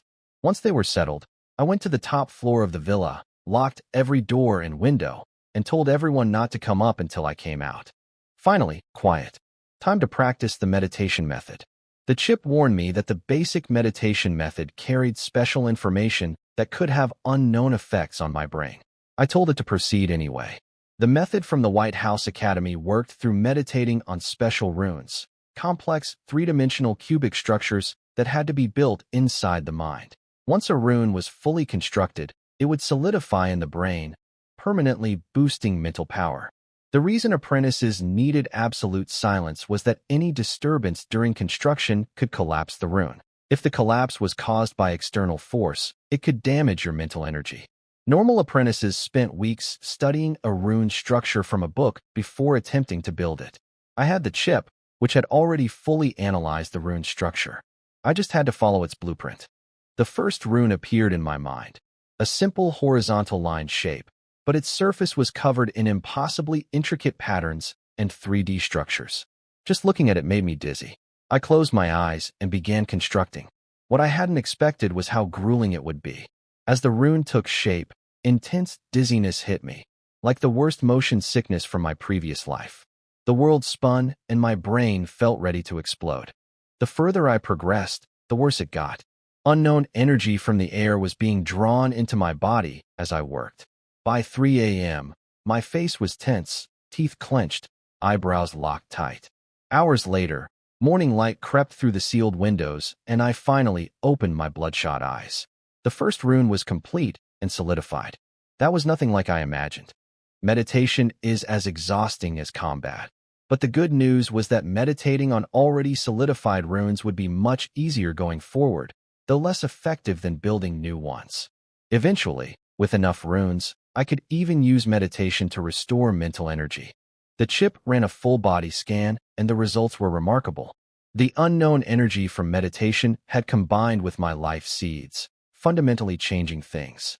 My genetic ceiling had increased, and I gained a new attribute: strength. 5.4, speed. 5.1, constitution. 5.4, mental power.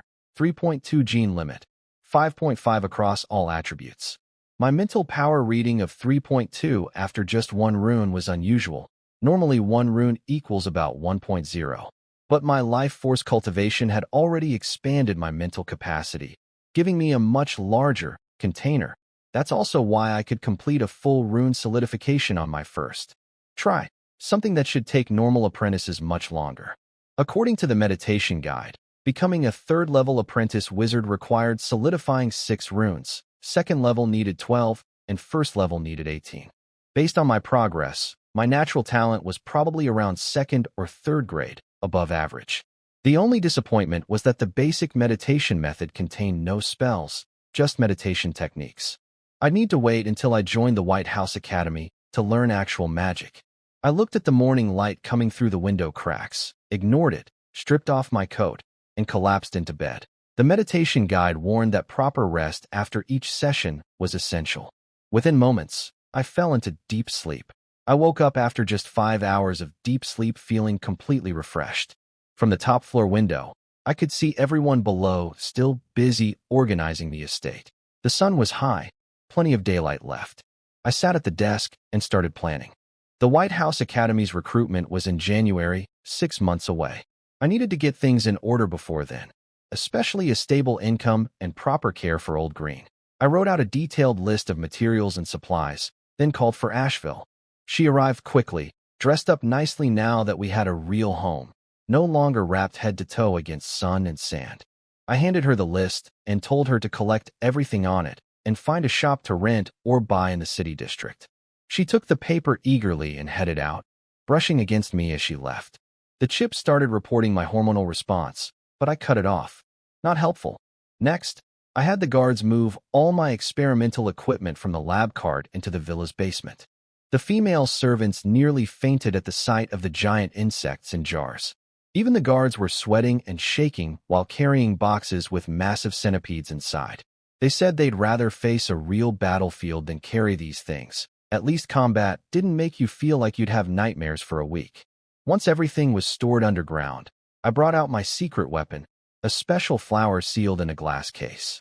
It looked disturbing, a trumpet-shaped bloom in a sickly blood-red color, with pale stems laced with red veins that seemed to pulse like flowing blood.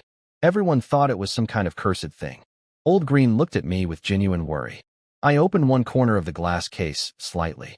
Instantly, the most incredible fragrance exploded outward, a perfect, intoxicating scent that was neither too strong nor too faint. Everyone in the villa went into a trance. Some started dancing uncontrollably, completely lost in bliss. Still too concentrated. I'll need to dilute it for perfume, I muttered, analyzing the reaction. This was the stinky flower, originally one of the most foul-smelling plants in existence, like rotting garbage. In my previous life as a scientist, I knew that extreme stench was actually fragrance pushed past its tipping point. During my experiments on the road, I'd controlled exactly where life energy entered the plant, altering its growth pattern across 3 generations until the stink reversed into an extraordinary fragrance. There was an unexpected bonus too.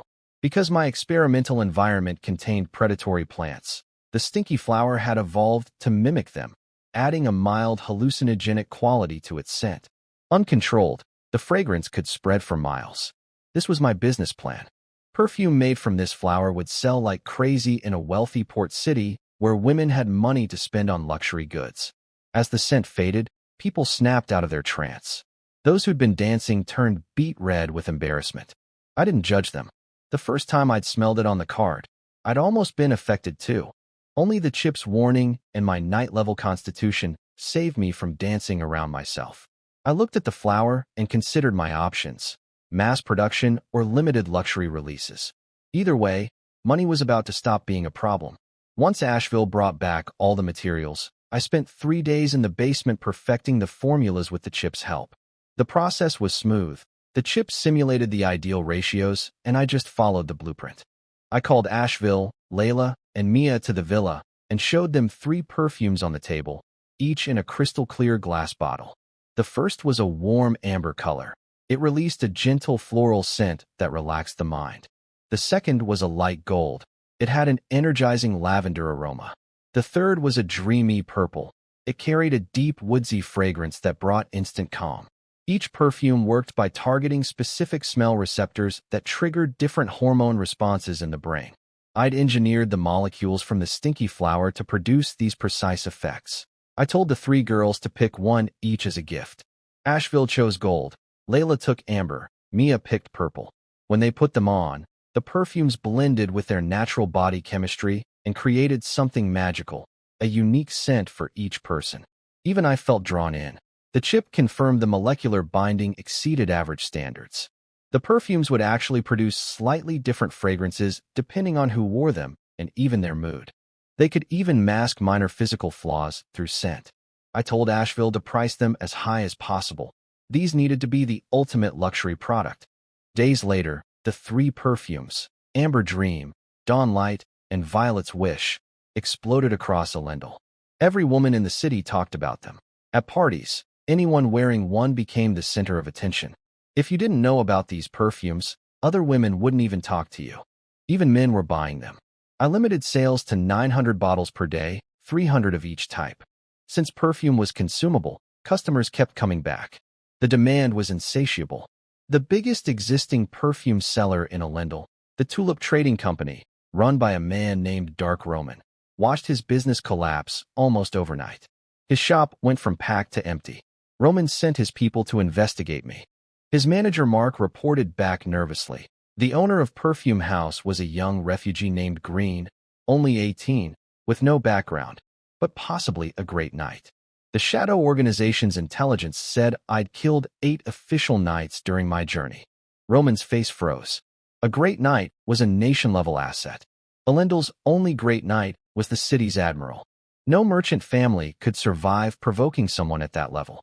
Even if the information wasn't confirmed, casually defeating 3 official knights at once put me close enough to make any attack suicidal. Roman sighed and made the smart choice. Instead of fighting, he decided to send me a cooperation invitation. His company had the trade networks to sell perfume across multiple countries, something I couldn't do alone yet. He'd propose a partnership at an industry meeting. It was his only option. My business foundation was still new, and a distribution partnership would benefit both sides. He was betting I wouldn't refuse. The perfume business took off exactly as planned. After every potential rival checked my background and learned about the 8 knights I'd killed, nobody dared challenge me. I attended the Tulip Trading Company's industry meeting and signed distribution deals with several major trading houses. They'd sell my perfume across multiple countries while I kept 60% of profits, with a guaranteed minimum price floor. The terms were heavily in my favor, but nobody complained. They were just grateful to survive. I also developed several ordinary perfumes using common ingredients. They couldn't match the Stinky Flower originals, but they still crushed everything else on the market. These could be mass-produced, and Perfume House quickly monopolized Lindle's entire perfume industry. I handed management to Asheville, Layla, and Mia, then turned to what really mattered: research. I devoured every book in Lindle's public library and commissioned rare texts from trading partners abroad. Some contained hidden content, including a wizard spell called Wizard's Hand, a technique that let me manipulate objects with my mind during experiments. It had no combat value, but for laboratory work it was incredible. Synchronized with my thoughts through the chip, I could control 5 objects simultaneously with 0 error, matching what the books described as full wizard-level precision. My meditation had progressed steadily too. With 8 solidified runes, I'd reached 3rd-level apprentice wizard. I expanded the basement into a proper laboratory and threw money at equipment. Wearing a white coat, old habits from my previous life, I worked surrounded by exotic plants, insects, and animals. My biggest breakthrough came from an accident. At a banquet, the chip detected something unusual in whale meat I was eating: a parasite called the Hello's parasite. These ugly creatures, looking like oversized leeches with saw-toothed mouths, lived inside large whales. When a whale was critically injured, the parasites would release healing substances to repair the damage. In extreme cases, a parasite would even convert its own body into something resembling a life seed, sacrificing itself to save its host. The implications were enormous. If I could understand this mechanism, I might create artificial life seeds. After dozens of specimens and countless experiments, I finally succeeded. I extracted parasitic blood, combined it with a complex chemical formula, and produced a glowing emerald green liquid, life potion. The chip simulated its effects. It could heal injuries and accelerate recovery, boost Knight Apprentice breakthrough success by 82%, Official Knight breakthrough by 54%, and even Great Knight breakthrough by 10%. This solved multiple problems at once. I'd been stuck on how to break through to Great Knight myself. Lindle's admiral told me that every Great Knight had stumbled into their breakthrough during near-death experiences, with no idea how. As a scientist who'd already died once, I wasn't eager to gamble with death again. The potion gave me a calculated path forward. It could also help Old Green resume his cultivation. And most importantly, before I left for the wizard world, I could use this potion to mass-produce official knights to protect everyone I was leaving behind. These greenhouse knights might be slightly weaker than natural ones, but quantity would make up for quality. Perfume House needed muscle to survive without me. I cleaned up the lab with Wizard's hand, pocketed the emerald vial, and headed upstairs. I needed volunteers to test the life potion. From the slums outside the city walls, I recruited 3 people for 1 gold coin each. A boy named White, a young man named Alter, and a middle-aged man named Will. The chip had already analyzed their psychological profiles during selection. Each had enough desperation or ambition that they wouldn't walk away. I laid the 3 green vials on the table and gave them one last chance to refuse. They hesitated, but I knew they'd stay. The boy White surprised me by going first. He grabbed a vial and drank without hesitation. Within moments, the potion kicked in. His body turned red, sweat poured off him, and he collapsed, scratching his own skin raw from unbearable itching. He scraped his arms against the floor until they were bloody, unable to stop. I had the guards hold him down. As they restrained him, the potion's healing effect became visible. His torn skin began closing and scabbing over in seconds. Then something remarkable happened. White grew half a head taller in minutes, his body rapidly developing, clothes stretching tight. The chip analyzed the reaction and suggested 2 improvements: diluting the potion and adding black centipede venom to slow the release of life energy. When it was over, White stood up grinning, clearly stronger and bigger. I sent him to collect his payment. Alter and Will had nearly run during White's episode. But watching the results, instant healing, rapid physical growth, their fear turned to desire. They looked at each other, grabbed their vials, and drank. Since their bodies were already fully grown, the potion couldn't make them taller. Instead, all that life energy went into raw physical improvement. Their muscles swelled like bodybuilders, but with matching speed, reaching near human limits. Satisfied with the results, I adjusted the formula based on the chip's recommendations. The final version worked beautifully.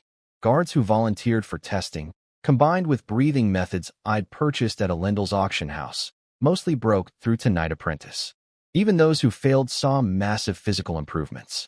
I had Asheville, Layla, and Mia take the potion too.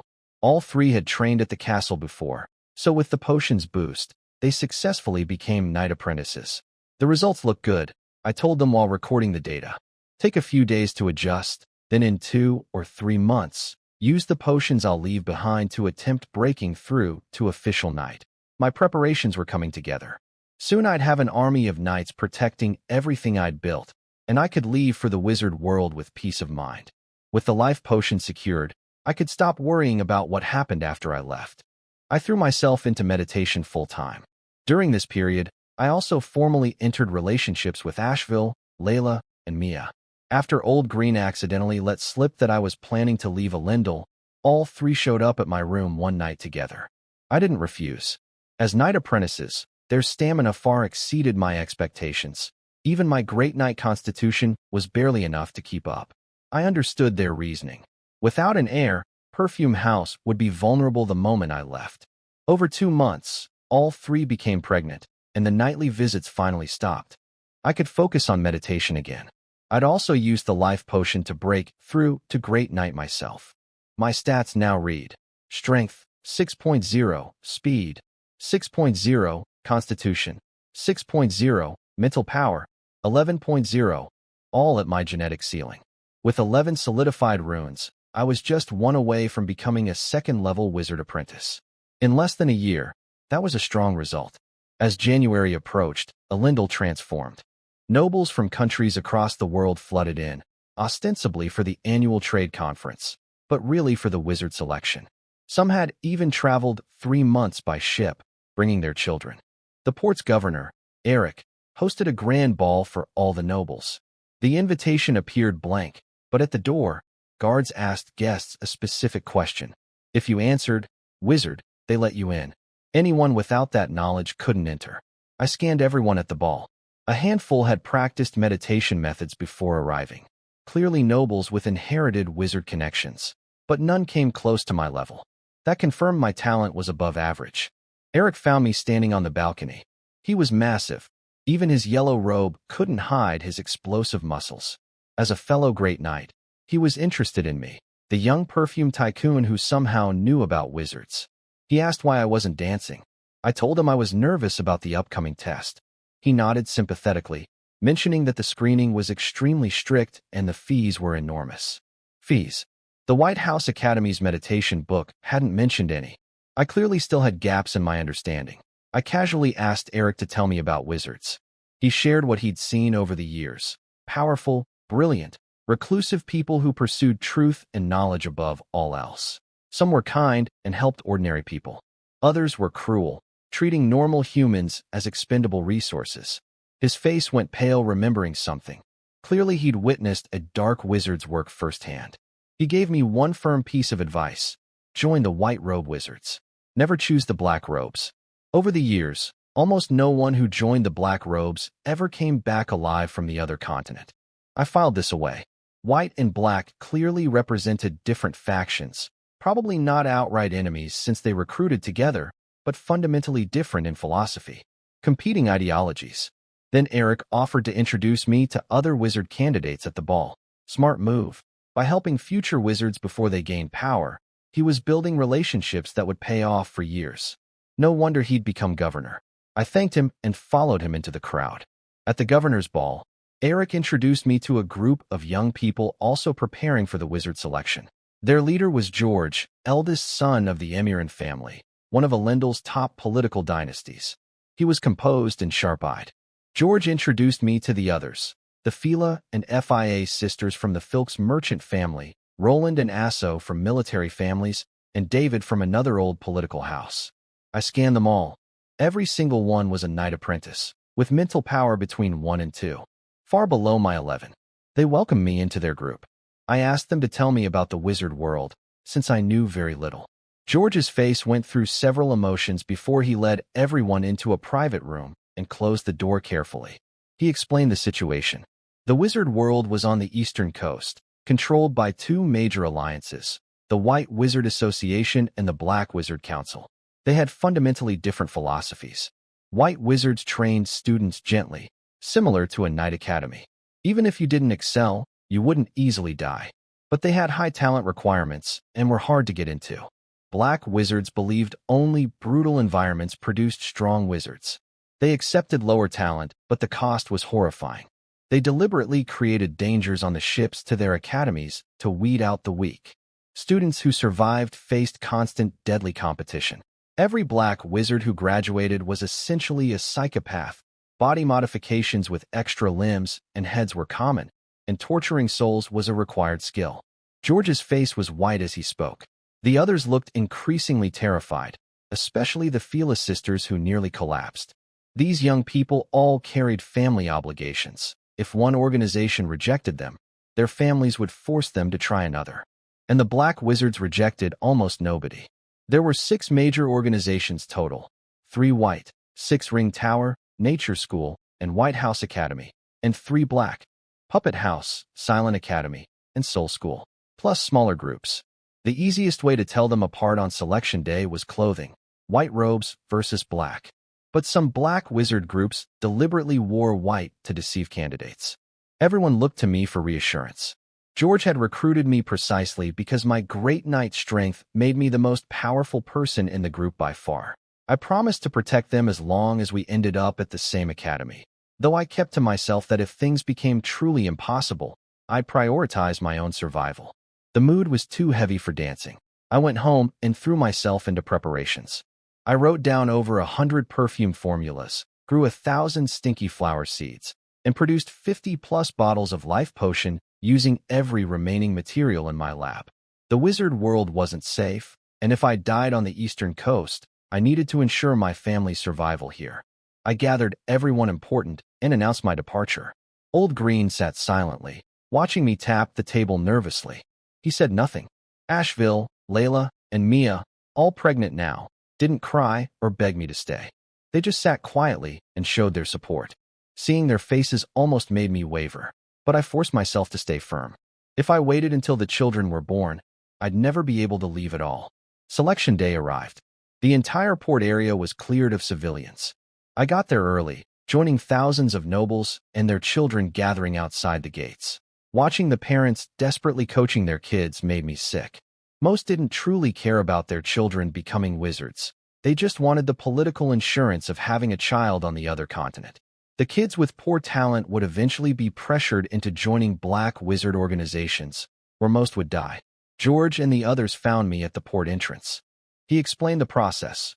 Wizard organizations would set up tents inside the port, each displaying their academy's emblem. You'd enter one tent for a talent assessment, receive a qualification sheet, and then shop it around to other organizations if the first one didn't accept you. Simple, like university club recruitment from my past life, except with a life or death talent test. Everyone in our group went quiet, silently praying about their futures.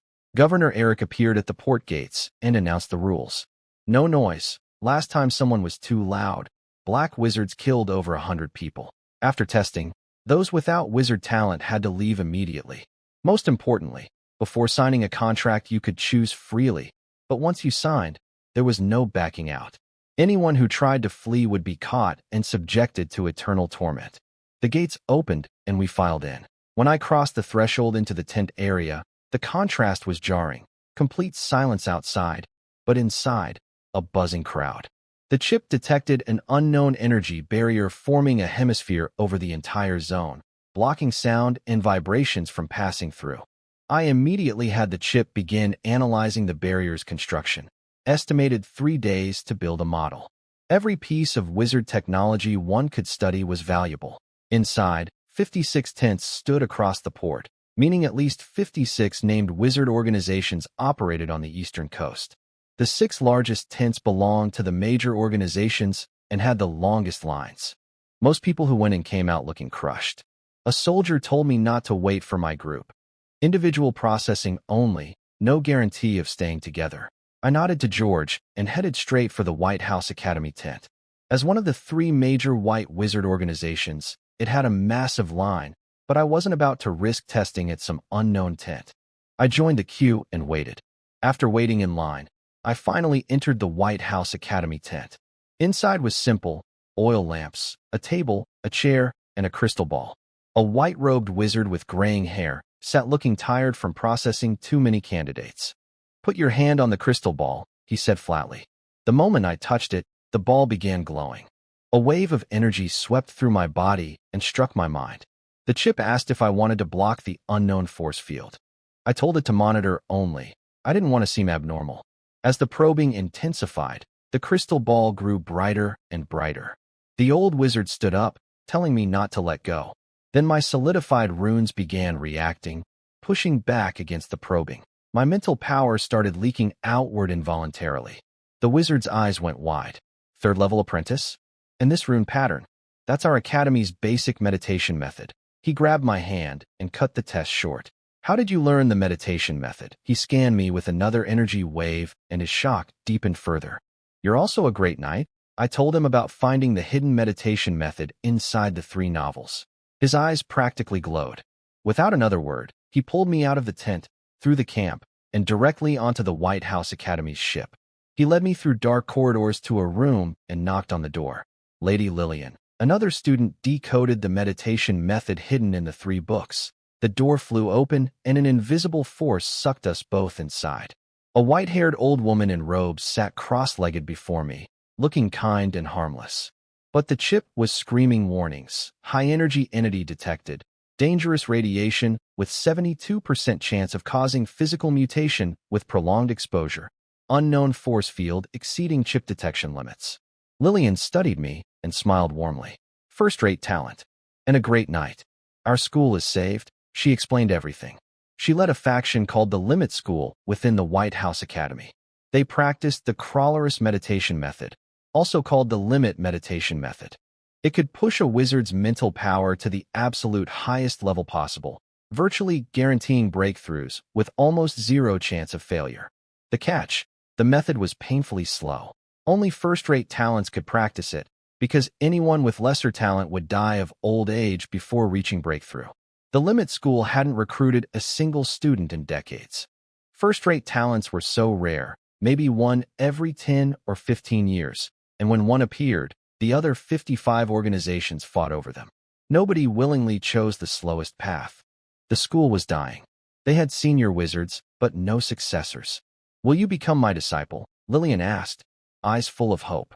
I lowered my head as if thinking it over. In reality, The chip was running calculations at full speed. Could I complete the limit meditation method within my lifespan? How long would the limit meditation method take me? I asked the chip silently. The answer wasn't good. My genetic capacity could hold 37 solidified runes, far beyond a normal first-rate talent's 24. That was a blessing in terms of potential, but a curse for the limit method. The higher ceiling meant I'd need even longer to fill it. The chip's recommendation: don't practice it. Other meditation methods would get me to full wizard in about 3 years and 9 months less time. The limit method would push me to the absolute peak of my level, but the trade-off was too extreme. I needed a way to decline without being rude. So I asked Lillian a simple question. Had anyone who practiced the limit method ever reached the absolute peak of wizard power on the eastern coast? Her smile faded. She sighed. No, that confirmed my analysis. The method was designed for long-lived beings, not humans. No matter how high the breakthrough probability, if nobody ever reached the top, that was the fatal flaw. Lillian understood my decision without me saying it. She told the old wizard Bruce to take me away and let me choose another school once we reached the academy. But before leaving, I asked her for something. Could she give me the apprentice portion of the limit meditation method to study? A book appeared in her hand from nowhere, spatial equipment, I guessed, and floated toward me. Thank you, teacher, I said with a deep bow. She didn't respond, sitting with her eyes closed. I could see the sadness. Her school was dying, and I was another lost hope. Outside, Bruce finally introduced himself properly. He was my senior, a second-level apprentice, and only 22 years old. I stared at his white hair and wrinkled skin in disbelief.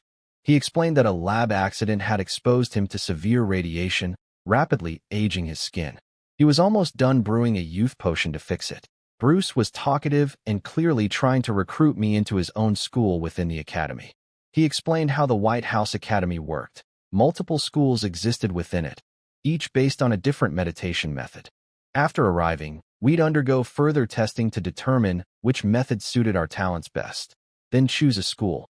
Basically the same as choosing a university major back in my old world. He showed me to my cabin on the ship. It was luxurious, upper deck, sunlit, decorated with glowing gemstones for nighttime illumination, furniture carved from premium wood. We'd spend 3 months at sea. I didn't care about the fancy room. The moment Bruce left, I pulled out the Limit Meditation Method book, scanned it into the chip, and started meditating immediately. I had plans for this knowledge. Even if I wouldn't practice the full method, understanding its principles could be invaluable. In my mental space, I examined my solidified runes and thought about what Bruce had told me. Switching meditation methods became increasingly dangerous at higher levels. Conflicting methods could cause permanent mental damage. Fortunately, the basic meditation method had no attribute bias, so changing away from it at the apprentice stage would cost me almost nothing. Then the chip delivered a bombshell. After fully recording the Limit Meditation Method's apprentice portion, it compared both methods and found 72% overlap. More importantly, it identified modifications that could improve them. What would the modifications achieve? I asked. Using the basic method as the foundation, 45% faster cultivation speed. Using the limit method as the foundation, 50% faster. I nearly choked. Cutting training time almost in half was extraordinary. But the chip wasn't done. During its simulations, it discovered something even more staggering. It could directly split my mental space into separate zones and let me practice 2 meditation methods simultaneously. Like 2 construction crews building a bridge from opposite ends at the same time. The methods would normally conflict, different spiritual wavelengths interfering with each other, causing severe mental damage. But the chip could partition my mental space so cleanly that both methods could run in parallel without interference.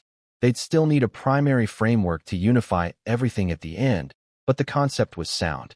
Could I practice even more methods at once? My heart was pounding as I asked. The chip confirmed, theoretically yes, but practically limited. Too many methods meant too many compromises during integration. The optimal number was 3 to 5 non-conflicting methods running simultaneously. I couldn't practice unlimited methods, but 3 to 5 at once? I could barely breathe. The chip recommended using the limit method as the primary framework since it had no attribute bias and the most stable architecture, perfect for hosting additional methods on top. I agreed immediately. Faster cultivation speed plus higher potential? No reason to refuse. The modification would take 7 days to complete. I closed my eyes and continued meditating with the basic method while waiting. Over the next 3 days, the ship filled up as Bruce brought back more recruits daily. Most were housed below deck. Only a select few got upper deck rooms like mine, and I noticed my cabin was just 2 floors below Lillian's, with Bruce's room directly above. My first-rate talent plus third-level apprentice plus great knight status had earned me VIP treatment before even reaching the academy. On the 3rd morning, a sailor knocked to tell me we were departing. I stood at my window watching a Lindle's port shrink into the distance. The recruitment tents were gone. Crowds of people lined the docks waving goodbye. Other selected apprentices stood excitedly at the ship's railing, waving back. I felt a flash of sadness looking at the port. Old Green, my unborn children, everything I'd built. But I pushed it aside. This isn't goodbye forever. I'm young. I'll come back. The anchors rose. A deep horn sounded. Green light pulsed across the hull from top to bottom, and the massive ship began moving without any wind, powered purely by wizard formations. Definitely studying those arrays once I reached the academy, I muttered, watching the magic-driven vessel with fascination. As the port disappeared from view, I went back to bed and resumed meditating. A trait from my past life was surfacing, what the Chinese called wan, the relentless drive to outwork everyone around me. I kept to myself on the ship, rarely leaving my room, having food delivered by sailors. Almost all my time went to meditation. I asked Bruce about my companions from the ball. The news wasn't great. Most had poor talent, and George had none at all. No white wizard organization would take them. George could at least go home to his family business. For the others, I could only hope they'd end up in less brutal black wizard groups. After nearly 4 months of total meditation practice, I was close to solidifying my 12th rune, the threshold for 2nd-level apprentice. My skin had turned pale from staying indoors so long, giving me a scholarly look in my wizard robes. Then the chip finished modifying the limit meditation method, and I began the conversion. The limit method was fundamentally different from normal methods.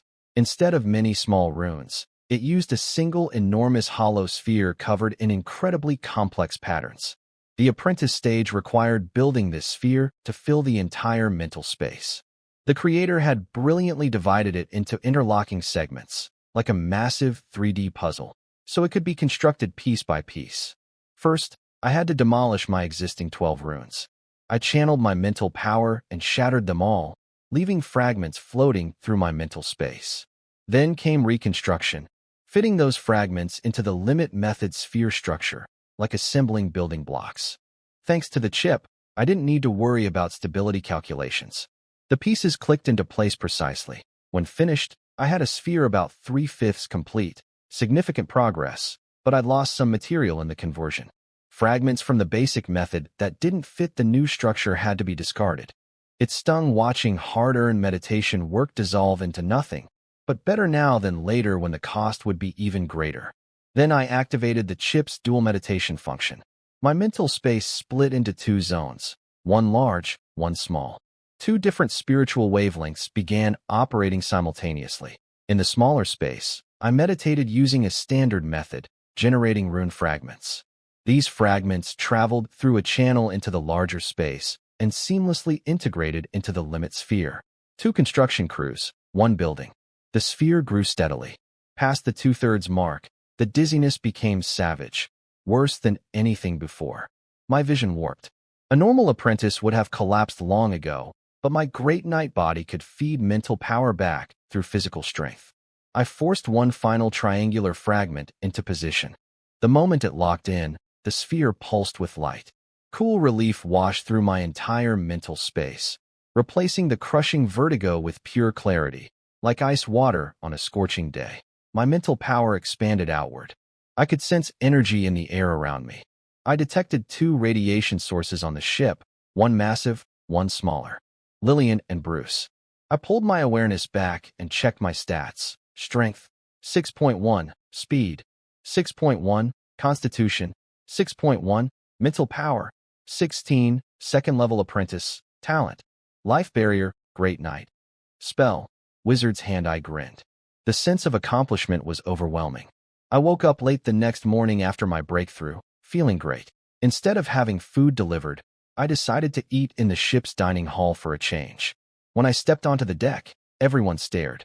Whispered conversations erupted all around me. With my great night hearing, I caught every word. That's Green, the one with first-rate talent.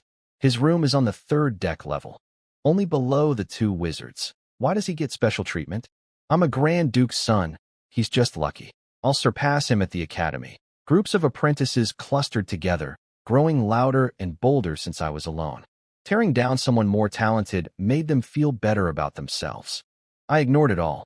Arguing with jealous people is pointless. They have their own twisted logic, and words won't change it. Only fists work, but my mood was too good to bother. I enjoyed the blue sky and ocean for a while, then headed to the dining hall. Behind me, a scheme was unfolding. A small-faced guy and a tall one were manipulating a hot-headed apprentice named Robert, a second-rate talent at peak knight apprentice level, strong but not very smart. They fed his ego and jealousy with carefully placed comments. You should be the star of this ship. That guy thinks he's above everyone. He doesn't even greet people. Robert's jealousy turned to anger. He stormed toward the dining hall. The two schemers grinned at each other once he left. Robert was just their pawn. They'd planned for him to pick a fight with me, then swoop in at the right moment to rescue me and pull me into their faction. They'd already sent word to their leader, someone named Ant, to time the intervention perfectly. Meanwhile, I was sitting at a round table enjoying a massive spread of food I'd paid for with gold coins. The dining hall buzzed with low conversation and sideways glances at me. Then a palm slammed down on my table. I want your room. You have one day to move out and carry my things up there. I put down my fork, wiped my mouth with a napkin, and stood up. Robert stood before me, golden long hair, muscular build, a jeweled sword at his hip that looked slightly too small for him, probably gifted or taken from someone since boarding. Your name is Robert, right? Cut off one of your own arms right now, and I'll pretend this never happened. I said it calmly, like I was discussing the weather. Robert's face twisted with rage. He ripped the crest from his chest and threw it on my table. A formal noble death duel challenge. By family honor, one of us had to die. If I refused, I'd have to grant his demand. The dining hall packed with spectators, everyone watching to see what I'd do. Just as I was considering the most efficient way to kill him, a voice called from the doorway. Robert, are you bullying people again? A handsome golden-haired young man in knight armor walked in. Ant, apparently some prince who led the ship's largest alliance called the Three Eyes. The crowd swooned over him. He walked up to me with a warm smile and invited me to join his group. I could see through the whole setup instantly. The two guys who'd manipulated Robert were Ant's people. They'd used Robert as a pawn to create a crisis. Then Ant would play hero and recruit me. Textbook manipulation. I completely ignored Ant and picked up Robert's challenge crest from the table. Robert grinned, thinking I was being foolish. He swung his fist at me. I caught it in my hand. Then I squeezed. His fist crumpled like clay, bones and muscle mashing together under my grip. With a slight twist, his hand snapped off at the wrist and dropped to the floor. Robert collapsed, screaming, clutching his stump. I smiled down at him. You wanted to duel. Why are you lying down? Here, let me help you up. I grabbed his other arm. A sharp crack echoed through the dining hall as I bent his left arm 90 degrees the wrong way. His screams filled the room. Then survival instinct kicked in. He propped himself up on his bleeding stump and knelt before me, begging, please, spare me. I'll give you everything. This is the Academy's ship. Killing isn't good here. I felt no sympathy, but I stopped. I'd noticed Bruce standing at the dining hall entrance. Bruce walked over casually, ignoring the blood and broken bones like nothing unusual had happened. Green, congratulations on reaching second-level apprentice. Teacher Lillian wants to see you. I nodded and left immediately, stepping over the mess without a second glance. Behind me, Bruce looked down at Robert. If this were a black wizard ship, you'd already be dead and nobody would care. Be thankful our academy doesn't have a death quota for second-rate talents. He walked away. The dining hall erupted in chatter. Nobody cared about Robert bleeding on the floor. They were all talking about me. Eventually, apprentices bribed the sailors for information about my background. When they learned I was a great knight, the shock was universal. Robert's challenge became the ship's biggest joke. And Ant, The mastermind behind it all, slipped away with cold sweat running down his back. I went to Lillian's room. She sensed me before I could even knock. "You practiced the limit meditation method and broke through to second-level apprentice?" she asked, eyes full of hope. "Yes, I found it suits me well. My progress wasn't much slower than with normal methods," I said, keeping a straight face. She looked amazed but accepted it, given that my rapid breakthrough was hard to explain otherwise. "Since you've chosen our school's method, you don't need to wait until we reach the academy to pick a mentor. From today, I'm your teacher." Her smile was warm and genuine. Then she pulled out another crystal ball for an elemental affinity test. I couldn't help thinking, did wizards have any tool besides crystal balls? When I focused on it, my consciousness was pulled inside. Everything turned brilliant emerald green, filling nearly the entire sphere, with tiny specks of red at the edges. "What do you see?" Lillian's voice came from far away. "Green. Massive green. And a little red. Does the green feel like life or wood? Life." When she snapped me out of it, she was beaming. My primary affinity was life element, the same as hers. The trace of fire was secondary. She could pass on her full expertise to me. She explained that while wizards could use all elements, working with your natural affinity was far easier and more powerful. With life affinity, my best path was life magic, life modification, and potion making. Then she gave me an important lesson about wizard culture. Knowledge was the most valuable currency. Wizards traded fairly. Nothing was given freely. I should always remember this when dealing with other wizards. Truth and equal exchange, I smiled inwardly. That philosophy suited me perfectly. As her apprentice, I could learn one advanced course for free from her 3 offerings: basic potions, body modification, or life element structure. Instead of answering immediately, I pulled out a vial of my life potion and handed it to her. She examined it carefully, then grabbed my hand in shock. "You made this? Without any wizard techniques?" I explained how I'd used my Great Knight life force control abilities to design the experiment and create the potion from scratch. Her shock faded slightly when she remembered I was a Great Knight, but her amazement remained. She said my potion talent was extraordinary, producing something comparable to a standard wizard's secondary life potion, using nothing but crude materials and no magical training whatsoever.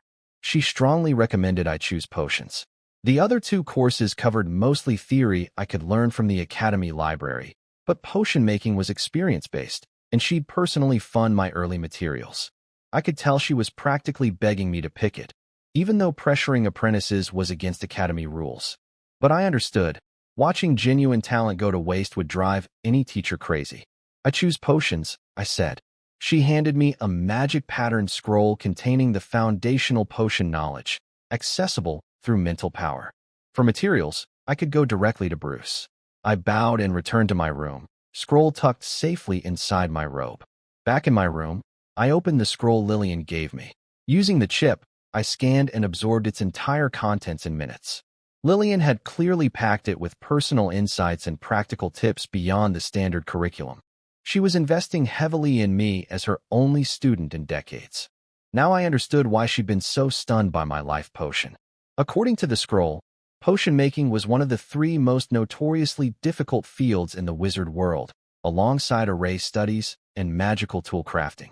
The challenge was that raw materials varied slightly each time, creating tiny differences only detectable through hard-won experience. Even expert potion makers only achieved about 50% success with familiar recipes, 30% normally, and 5% with new formulas. High-grade potions had even worse odds. Every brew demanded perfect synchronization of mental energy waves, precise elemental micro-adjustments, control of trace elements and ingredients, constant monitoring of changing properties, and awareness of external energy fluctuations. This made advanced potion makers extremely rare and potions incredibly expensive. But this was actually great news for me. With the chip handling precision calculations and running simulations, I could eliminate most sources of error. My success rate would be far above average. The wizard world used magic stones as currency, crystals mined from deep veins that radiated special energy. They served as power sources, experimental components, and universal trade currency. Potions sold for at least a dozen magic stones even at the lowest tier, and high-grade potions could trigger bloody conflicts. I spent the rest of the 3-month voyage studying potion theory and continuing my dual meditation. I mastered all the basic potion knowledge but deliberately held back from showing it. I'd demonstrate my progress after reaching the academy. Being a genius was fine. Being too much of a genius attracted the wrong kind of attention. I occasionally went on deck. Once I ran into Robert. His left arm was in a heavy cast, his right hand replaced with an iron hook from somewhere. But he'd changed. The arrogance was gone, replaced by a calm maturity. He bowed and genuinely apologized when he saw me. I even detected gratitude in his voice. My beating had apparently knocked some sense into him. Finally, a gentle thud vibrated through the ship. We docked. Bruce's voice rang out. Pale Forest has been reached. All White House Academy apprentices, gather your belongings and prepare to disembark. I packed my things and left my cabin for the last time.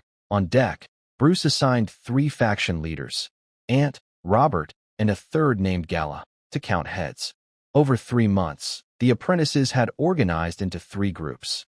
Ant's Three Eyes Alliance, Robert's Guardian Alliance for people who wanted to avoid conflict, and Gala's Raider Alliance, which opposed Ant's group. The Academy tolerated this kind of healthy competition among white wizard apprentices. Head count complete. Bruce led everyone down the gangplank. Lillian had already gone ahead, telling me to finish registration with Bruce and then find her. Stepping off the ship, everyone was stunned by the pale forest, an endless white woodland where every plant, from the tallest tree to the smallest blade of grass, was completely white, as if bleached. Bruce tapped his staff on the ground. Follow me. Don't fall behind. The forest radiates energy constantly.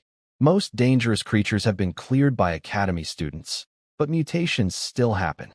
Straggle, and you'll reach the cemetery before the Academy. Everyone huddled tight. I had the chip scanning the environment. The readings were concerning. The trees emitted significant radiation. Ordinary people would get headaches within hours and suffer permanent genetic damage with prolonged exposure. Some trees were particularly disturbing. Twisted trunks like wrung rope, branches clawing at the air, surfaces carved with agonized human and animal faces. These radiated even stronger energy. I asked Bruce about them. He explained casually that these trees were actually predators. At night, if you lingered beneath one, it would wrap around you and consume you. The twisted ones with faces had already fed on something, or someone. Everyone pressed even closer together after hearing that. I, however, felt a spark of scientific excitement. A giant carnivorous plant like a massive pitcher plant? Definitely worth studying later. We walked deeper. The trees grew taller, radiation increased, and the temperature dropped. The white leaves reflected light efficiently while absorbing heat. After about half an hour, the trees shrank and a massive white wall appeared. A giant face materialized on the wall. Input the passcode, it said flatly. Bruce waved his staff, releasing a white rune that settled on the face's forehead. The face vanished and an arched tunnel of white light opened in the wall. I stepped through without hesitation. On the other side, noise, bustle, activity. A large open area with registration tents, tables, and queues of new arrivals just like us. Bruce told everyone to register, get tested for elemental affinity, and receive teacher assignments. Then he turned to me. You still need to register, but I've got to go brew my youth potion immediately. I can't stand looking like this anymore. I'll find you later. He practically sprinted away. I joined a random queue. The registration clerk, a messy-haired apprentice my age, asked standard questions without looking up, one hand on a crystal ball that displayed information. Name, green. Age, 18. Origin, Maslow Alliance. Talent grade, first rate. His head snapped up. Really first rate? I nodded. His tone immediately softened. Go ahead inside. I've already done my elemental affinity test. I'm a second-level apprentice. My mentor is Lillian. Where should I wait? The entire registration area went silent. The clerk shot to his feet. Second-level apprentice? You're joking? Every staff member turned to stare. A second-level apprentice before even enrolling, first-rate talent, and only 18. That practically guaranteed becoming a full wizard. I just smiled and said nothing. My comm was answer enough. After causing a minor commotion, the clerk finally directed me to a waiting area. But every few seconds, someone would sneak another glance my way. A middle-aged man named Newt arrived to guide me through the academy. Lillian had sent him. We passed through an inner barrier, a foggy layer that hid the surroundings, and arrived at a strange guardian statue, a creature with a sheep's head, deer antlers, a long scaled neck, 8 legs, and wings. Newt explained it was a lab-bred guardian beast with extreme elemental resistance, capable of fighting a full wizard. After passing through the statue's gateway, a massive complex of castles appeared, the White House Academy. People in robes hurried between buildings, all carrying books. Newt gave me a quick overview. 6 main zones: teaching, experiments, living quarters, trading, missions, and medicinal materials. He warned me to keep quiet. Students here were under constant pressure. At the supply castle, an old man at a desk was surprised to see Newt escorting a new student personally, until he heard I was Lillian's apprentice. I collected a gray apprentice robe and an identity pin enchanted with spells for opening castle doors. Replacing either would cost 30 magic stones. Newt then led me deep into the experiment zone, climbing dozens of floors to Lillian's lab at the very top of one castle. Inside, the smell of disinfectant and sharp chemicals hit me. Rows of glass bottles, beakers, test tubes, and unfamiliar wizard instruments filled every surface. It reminded me of a biochemistry lab from my past life. Lillian sat at the central table. She told me that unlike other students, I'd arrived as a second-level apprentice with strong progress, but weak foundational knowledge. I should spend time on public courses to fill those gaps. Then she tossed me a black scroll, a key to Laboratory 26, a fully equipped potions lab on the 26th floor. Free to use, with materials she'd regularly restock. If I performed well, I could request advanced supplies. I could barely contain my excitement. A personal lab, fully funded, before I'd even officially started classes. I thanked her profusely. She reminded me not to wander carelessly. Even in a white wizard academy, many wizards had strange tempers and were best avoided. Outside, Newt had already left. Fortunately, the chip had been mapping every step since I arrived. I found the dormitory area. My room key was black metal, surprisingly heavy, stamped with the number 666. I couldn't help but smirk at that. The new student dorms were lively, apprentices chatting about their journeys. I found my room on the 6th floor, room 66. The lock was mechanical, no magic protection at all. The chip confirmed even a basic thief could pick it. I'd need to learn a protective spell soon. Inside was a simple single room, one bed, a washroom, and a small study. Every apprentice lived alone. Even white wizards valued independence. I set down my new supplies and looked around. Not bad, I decided. My new life as a wizard apprentice was about to begin. After mapping the entire academy, I settled into student life. My neighbor, a friendly apprentice named Sorn, invited me to join a mutual aid society. I declined bluntly and warned him it wouldn't last. In the wizard world, knowledge was too valuable to share freely. The talented members would quickly realize the others only dragged them down and leave. For the next few months, I followed a relentless routine. Every day, I attended free basic courses in the teaching area, then spent hours in the library absorbing everything. Basic life science, anatomy, life analysis, spell model construction, flesh analysis, mental power theory. The chip recorded and stored it all. Within 2 weeks, I'd consumed every publicly available book in the library. Even my great night body felt dizzy from processing that much information at once. I was incredibly lucky to have Lillian as my mentor. Normal apprentices had to assist their teachers with experiments, clean labs, and run errands. Lillian exempted me from all of that, letting me focus entirely on learning. Housing was free, and new students had no expenses, so magic stones weren't a concern yet. 3 months passed this way. I was attending dozens of courses simultaneously, earning praise from every teacher.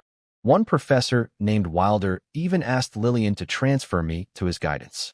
I'd also started teaching my own weekend class on spell model theory, charging magic stones. It was wildly popular, with even senior apprentices attending. While my classmates hadn't even reached 3rd-level apprentice yet, I already had income. The gossip never stopped. Other students called me Monster Green because I seemed to never rest. They whispered about my first-rate talent, my 2nd-level apprentice status before enrollment, and Lillian's obvious favoritism. Today was the final lecture on spell model theory, taught by Professor Karina, a beautiful woman with green hair, golden eyes, and a black staff topped with a green gem. She explained the key concept. Spell models built in external space were essentially single-use. For practical combat, wizards needed to solidify spell models inside their mental space for instant casting. But the process had strict requirements: sufficient mental power, high elemental affinity with the chosen spell, and extreme care, since the number of permanent spells a person could hold was limited. I smiled quietly at that last warning. Other people's mental space had finite capacity, but my chip could store millions of spell models. Even temporary construction was effortless with the chip handling the calculations. This limitation simply didn't apply to me. Karina finished by advertising her advanced paid course, then left quickly. Free lectures never included Q&A. Wizards were too busy for that. I headed to Lillian's lab to claim my free spell templates. As a second-level apprentice, I was entitled to 2. On the way, I thought about my elemental situation. My life and fire affinity made those spells extremely cheap to cast, but anything involving negative energy or corrosion would cost double the mental power and even damage me. No point chasing perfection. Better to maximize my strengths and cover my weaknesses. Lillian had already prepared 2 templates for me: Trance Summoning and Minor Energy Fireball. She'd chosen carefully. As a great knight with a life barrier that could block any apprentice-level attack, I didn't need more defense. The Trance would be far stronger when I summoned it than when other apprentices did, thanks to my life affinity. The Fireball covered ranged offense with my secondary fire element. She reminded me not to leave the academy for missions until I'd mastered at least 5 spells. I promised I wouldn't go anywhere without proper preparation. Back in my room, I held the 2 crystal balls, one glowing green, one red, and felt genuine excitement. Finally, real combat spells beyond just Wizard's Hand. I entered meditation and had the chip extract the spell contents. Then something unexpected happened. The chip detected optimization opportunities in both new spell models. I asked why it hadn't done this with Wizard's Hand before. The answer was simple. Back then, I hadn't learned enough theory. Now, armed with knowledge from dozens of courses on spell principles, energy flow, and mental power utilization, the chip could redesign the models. Optimize everything. All 3 spells. The results were staggering. Wizard's Hand. Casting time compressed to 0.2 seconds. Energy consumption cut in half. Trance Summoning. Casting compressed to 1 second. Trance strength up 27%. Fire resistance up 32%. Energy cost down 13%. Minor Energy Fireball. Casting compressed to 0.1 seconds. Added continuous burning and explosion effects. Direct damage up 72%. Energy cost down 15%. This wasn't optimization. It was complete reconstruction. Any wizard who saw these improvements would be shocked. The optimization cost 14 mental power points and about 3.5 hours. I could feel the fatigue as the chip worked at full speed, but it was manageable. I checked my updated stats. Strength, 6.2. Speed, 6.2. Constitution, 6.2. Mental power, 22.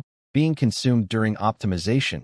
Talent, life barrier, all element resistance. Skills, Wizard's Hand, optimizing. Trance Summoning, optimizing. Minor Energy Fireball, optimizing. My physical stats had each risen by 0.1. The limit meditation method was slowly enhancing my body alongside my mental growth. The all-element resistance, note on my life barrier, meant no elemental attack type could exploit a weakness in my defense. I'd added that annotation myself after reading a detailed analysis of Great Knight barriers in the library. I had the chip calculate how many spells I could permanently solidify. 5.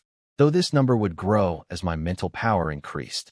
Full wizards typically mastered hundreds of spells, but could only solidify about 10, mostly defensive ones. Since my Great Knight life barrier already blocked any apprentice-level attack, Lillian had wisely given me offensive spells instead. The chip finished optimizing all 3 spell models. I began solidification.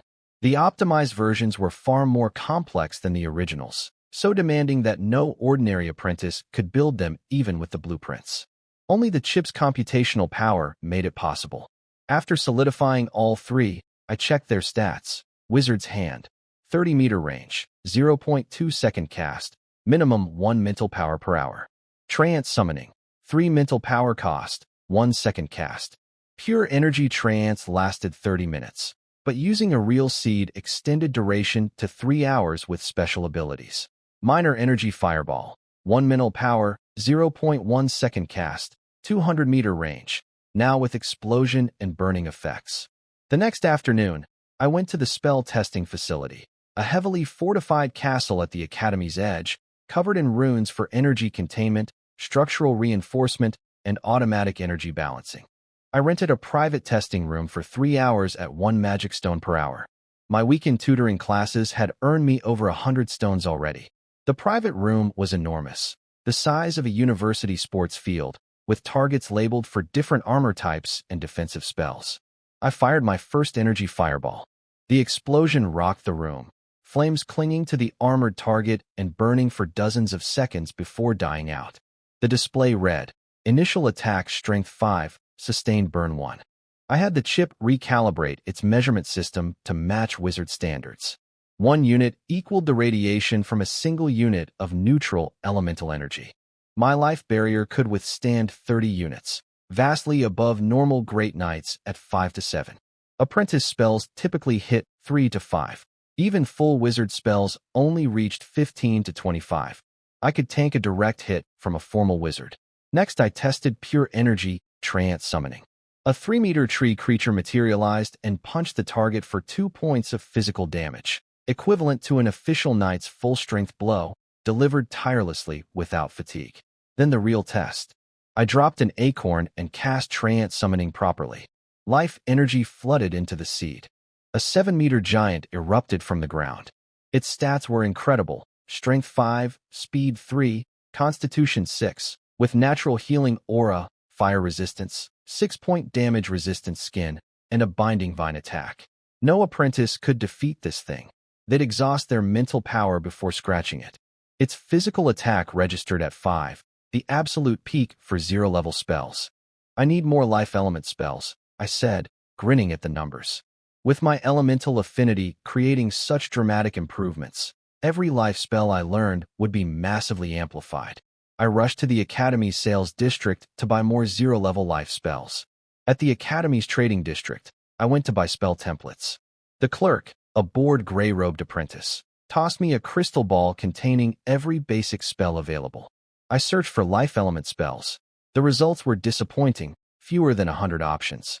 Life affinity was rare, so fewer spells had been developed for it. But that didn't matter to me. With the chip, I could learn any number of spells instantly. It could store spell structures just like solidified ones, with only slightly longer casting times. I'll take all the life spells. And all the auxiliary spells too. The clerk nearly choked. All of them, 279 templates. 1 magic stone each. Here's my card. Seeing my magic stone card, his attitude shifted. Only students with serious resources carried those. He processed everything quickly, transferring the spell data into a new crystal ball using an incantation that left him sweating and exhausted. As I turned to leave, someone called my name. A handsome, golden-haired young man in light armor stood there grinning. You don't recognize me? It's Bruce, I stared. This was the same person who'd looked 70 years old on the ship. His youth potion had worked perfectly. He now looked like a dashing young nobleman. Bruce noticed my crystal ball full of spell templates and offered to sponsor me. I declined. My weekend tutoring business had made me plenty of magic stones. He told me about an upcoming event, the Pale Forest Monster Sweep, held every 3 years. Wizards constantly radiated energy, causing nearby animals to mutate into magical creatures. White wizard mutations were relatively mild, but left unchecked they'd grow stronger over time. The Academy organized mass clearing operations, using them as training exercises for apprentices. This highlighted the difference between white and black wizards. White academies ran these as group operations to minimize student deaths. Black academies simply posted solo patrol missions in dangerous zones, forcing cash-strapped apprentices into deadly situations, which is why their student mortality rate stayed permanently high. Bruce explained that as a new student, I'd mainly observe and learn combat techniques from senior apprentices. But as a second-level apprentice, I could actually contribute and would be very welcome on any team. Want to join my squad? I'll guarantee your safety, Bruce offered confidently. I agreed. Better to team up with someone I knew and trusted than strangers. We discussed the details, then parted ways. With the forest sweep a month away, I needed to prepare.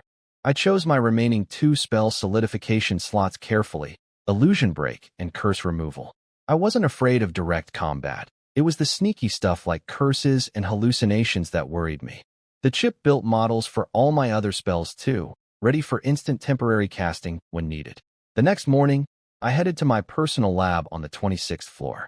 The door looked ordinary, but the chip detected a defensive enchantment. It would absorb any attack and return it doubled, handling up to 25 units. Enough to stop a full wizard's assault. Every wizard took lab security seriously. I presented Lillian's scroll. The door scanned it, confirmed her authority, then asked for my mental power imprint. I released my mental energy and felt it ripple across the door's surface like touching water. The scroll dissolved into particles, and the door opened. Inside was beautiful, a basketball court-sized lab packed with pristine instruments, beakers, glass rods, petri dishes, measuring cylinders, scales, and more. Everything was brand new and high quality. Having a good mentor made all the difference. A storage room in the back held shelves of labeled materials preserved by a freshness enchantment. Everything I needed for basic potion making. I gathered ingredients for my first wizard standard potion, a secondary life potion. Green fruits, a plant root stem, and a still-beating organ-like specimen kept alive on ice. Before touching anything, I had the chips simulate the entire brewing process. A full 3D model played out in my vision, showing me failing repeatedly at first, then gradually succeeding as I accumulated experience with the real-world variables. The simulation results: after 10 attempts, 10% success rate. After 20 attempts, 50%. After 50 attempts, 85%. After 100 attempts, 99%. I smiled. The key insight was clear. Wizard potion making was difficult because of unpredictable environmental interference and tiny material variations that no amount of talent alone could overcome.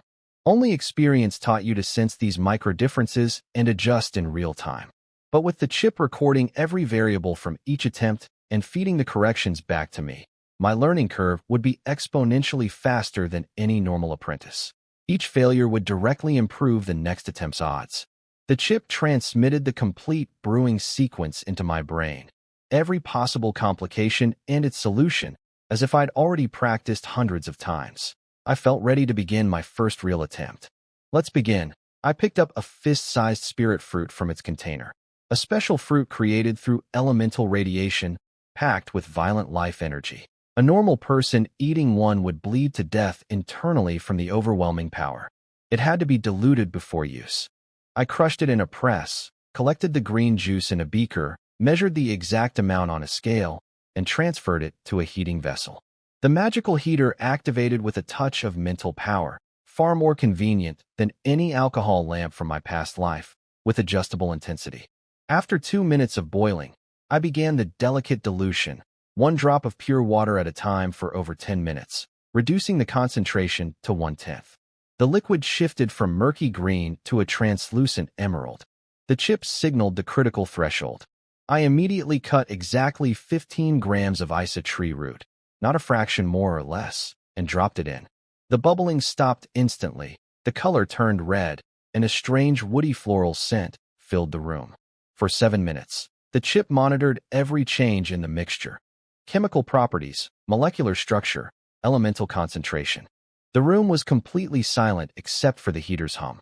The moment the timer hit 0, I split Wizard's hand into 2 simultaneous operations, one lifting the forest leopard's heart from its icy container, the other raising the beaker. I began chanting in a strange, bird-like melody that made the heart beat wildly. I poured the liquid through the heart's blood vessels. It turned from red to green as biological conversion took place over 10 minutes. Then I spoke the activation incantation and synced my mental power with the heart's rhythm. The organ began sweating emerald liquid. I caught every drop in a beaker below. As the liquid drained, the heartbeat slowed.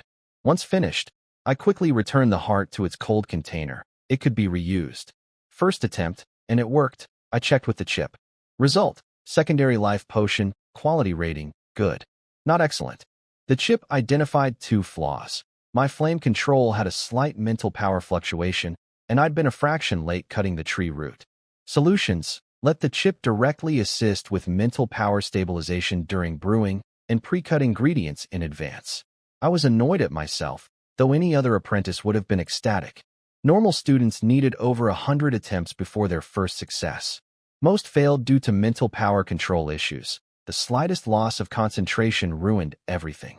With the chip handling precision, that particular problem basically didn't exist for me. Again, second attempt. The chip handled mental adjustments in real time. Zero timing errors. Perfect control throughout. Excellent quality secondary life potion. I carefully filled 10 glass vials with the glowing emerald liquid. Each tiny bottle could save someone from near death, restore some mental power, and sold for 10 magic stones. Always in high demand among apprentices. I held up a vial, watching it catch the light. Near 100% success rate in potion making would be considered impossible in the wizard world. Until I had absolute power to protect myself, nobody could ever know about this.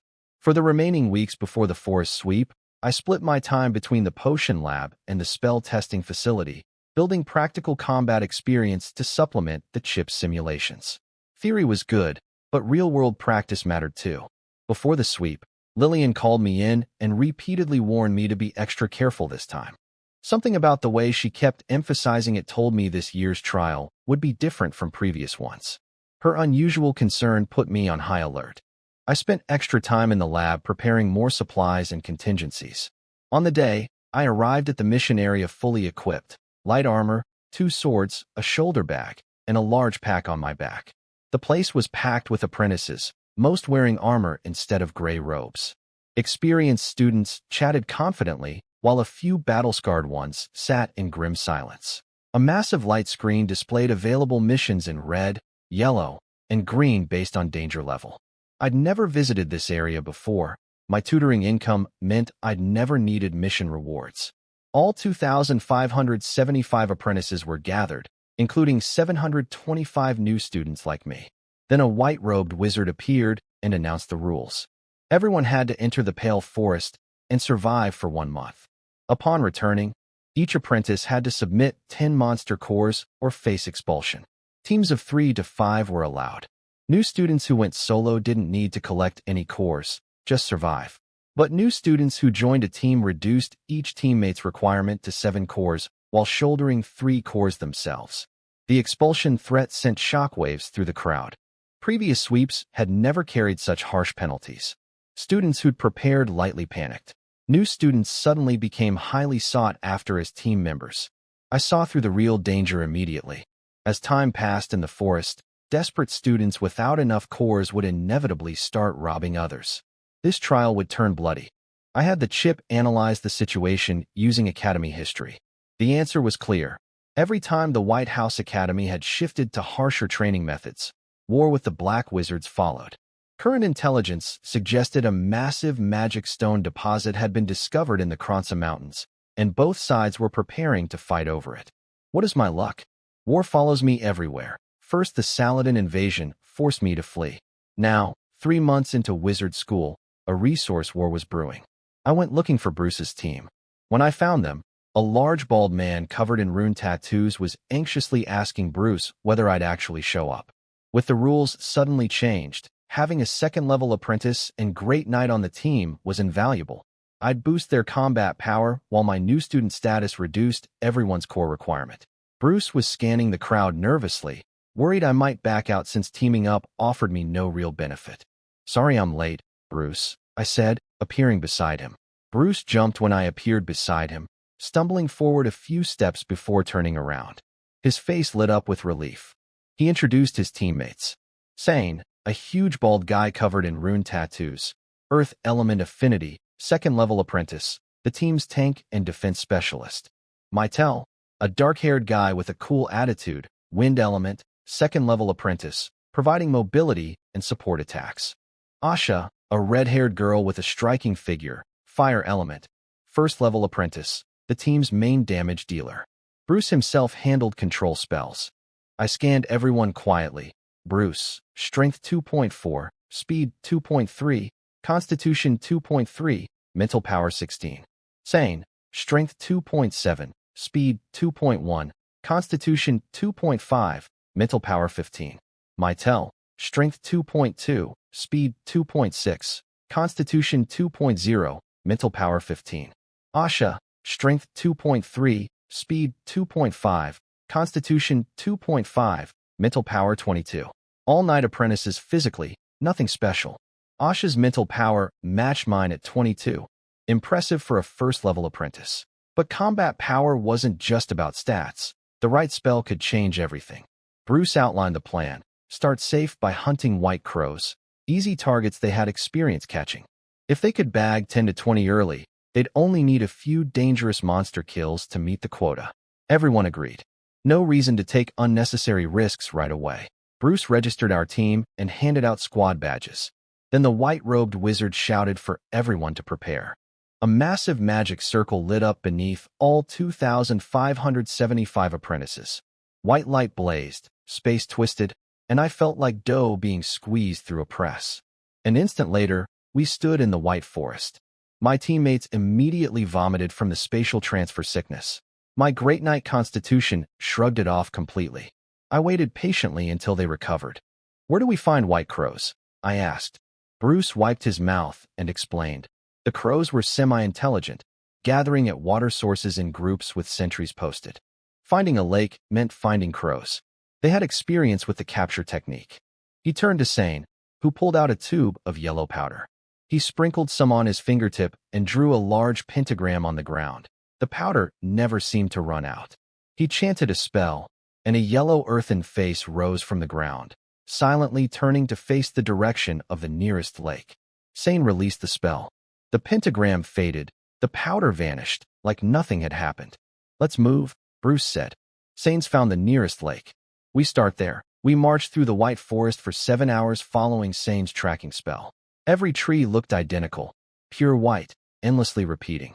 Without direction spells, anyone would get hopelessly lost. We reached a lake, but it was shrouded in dense fog. A fog lake. Bad luck. The fog blocked detection spells, meaning if even one white crow escaped into the mist, it would warn others, and the entire area would be abandoned by the birds for a long time. Everyone's faces fell. Bruce looked miserable. They debated whether to leave or stay. I stepped forward. "Let me try? My archery is very good. If we time it right, we can get them all." Bruce immediately trusted me and had the team set up their trap. Sane prepared a gravity spell on the ground. Mytel rigged an air disruption trap. Bruce placed his secret weapon, a special scent agent he'd developed that mimicked fresh meat and contained a compound that specifically lowered white crow's self-control without attracting other predators. Asha found a good attack position. We hid and waited. Hours passed in the eerie white forest, the setting sun casting blood-red beams through the canopy. Then, the cawing. 12 white crows appeared on the surrounding branches. Each was over 50 centimeters long with razor claws and scythe-like beaks. The others looked panicked. 12 was too many. I quietly drew my custom bow, strapped my quiver to my left hip, and activated the chip's targeting system. Wind speed, humidity, escape trajectory predictions, everything calculated in real time. I waited until several crows were clustered together, then released 3 arrows simultaneously. 3 crows were pinned to the ground before anyone else moved. Sane roared.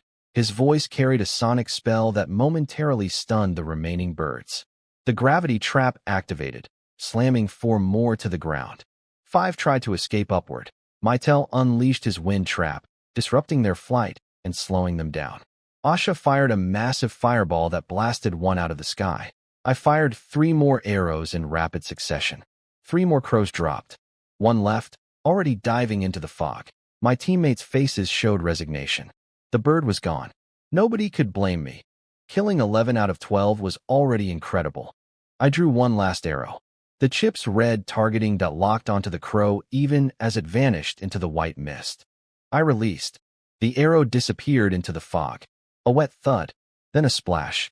All 4 teammates turned to stare at me in disbelief. The last crow, invisible in the fog, had been pierced by my arrow. 12 for 12. My teammates stared at me in shock. White crows had Knight Apprentice level toughness at minimum, with magic-resistant feathers that shrugged off indirect spell hits. Killing them with ordinary arrows required force that even top great knights would struggle to match. Bruce couldn't believe my 3 arrows at once technique. I kept my thoughts to myself. With auto-aim and target lock, missing would have been embarrassing. I reminded everyone to finish off the trapped crows and clean up before more arrived. I cast a scent concealment spell to block the blood smell from spreading. The others jumped into action, though they kept glancing at me. Without anyone saying it, I'd become the team's real leader. Mytel carefully extracted each crow's eyes with a small knife. These were the monster cores. White crow eyes were used for vision enhancement potions. We buried the bodies, and I sealed the pit with another concealment spell to eliminate the blood scent completely. Bruce was surprised I knew such an uncommon utility spell. Most apprentices only learned attack and defense magic. I brushed it off, said I'd bought it on impulse, and found it easy to learn. Night fell. We moved away from the lake since monster activity increased near water after dark. We built a fire in the forest. The pale forest absorbed so much ambient energy that nighttime temperatures dropped dangerously low. Even night apprentice bodies couldn't handle prolonged exposure without warmth. Around the fire, Bruce told me the team wanted me to distribute the loot. I'd killed 7 of 12 crows, so I took 7 pairs of eyes. Nobody objected. Without me, they'd have been lucky to catch 5, and the angry survivors might have counterattacked and wiped them out. I handed the remaining 5 pairs back for them to split among themselves using their usual system. Bruce wisely decided to pool everything and divide it at the end of the mission, avoiding early disagreements. We set up a watch rotation, pairs taking 5-hour shifts with one person resting each night. Tonight was Bruce and me first, then Asha and Mytel. Sane had used too much mental power on tracking spells and got the night off. Bruce activated a crystal ball that projected a dome around our camp, hiding our scent and containing the fire's heat signature. The camp went quiet.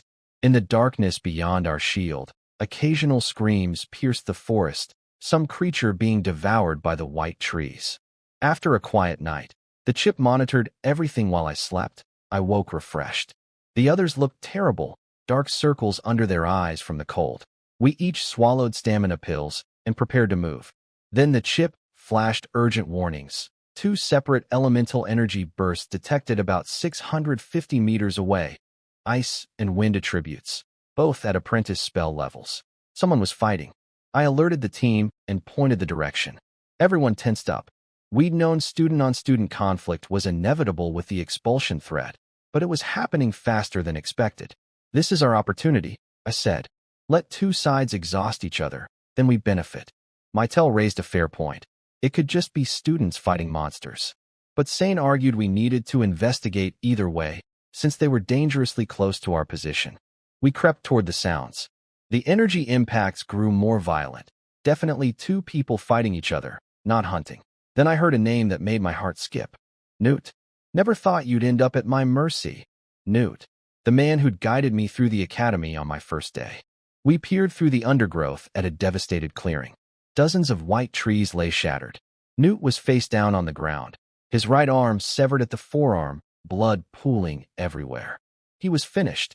Standing over him was a golden-haired apprentice in a black robe, 1 foot on Newt's head, taunting him. The apprentice held an enchanted sword crackling with lightning.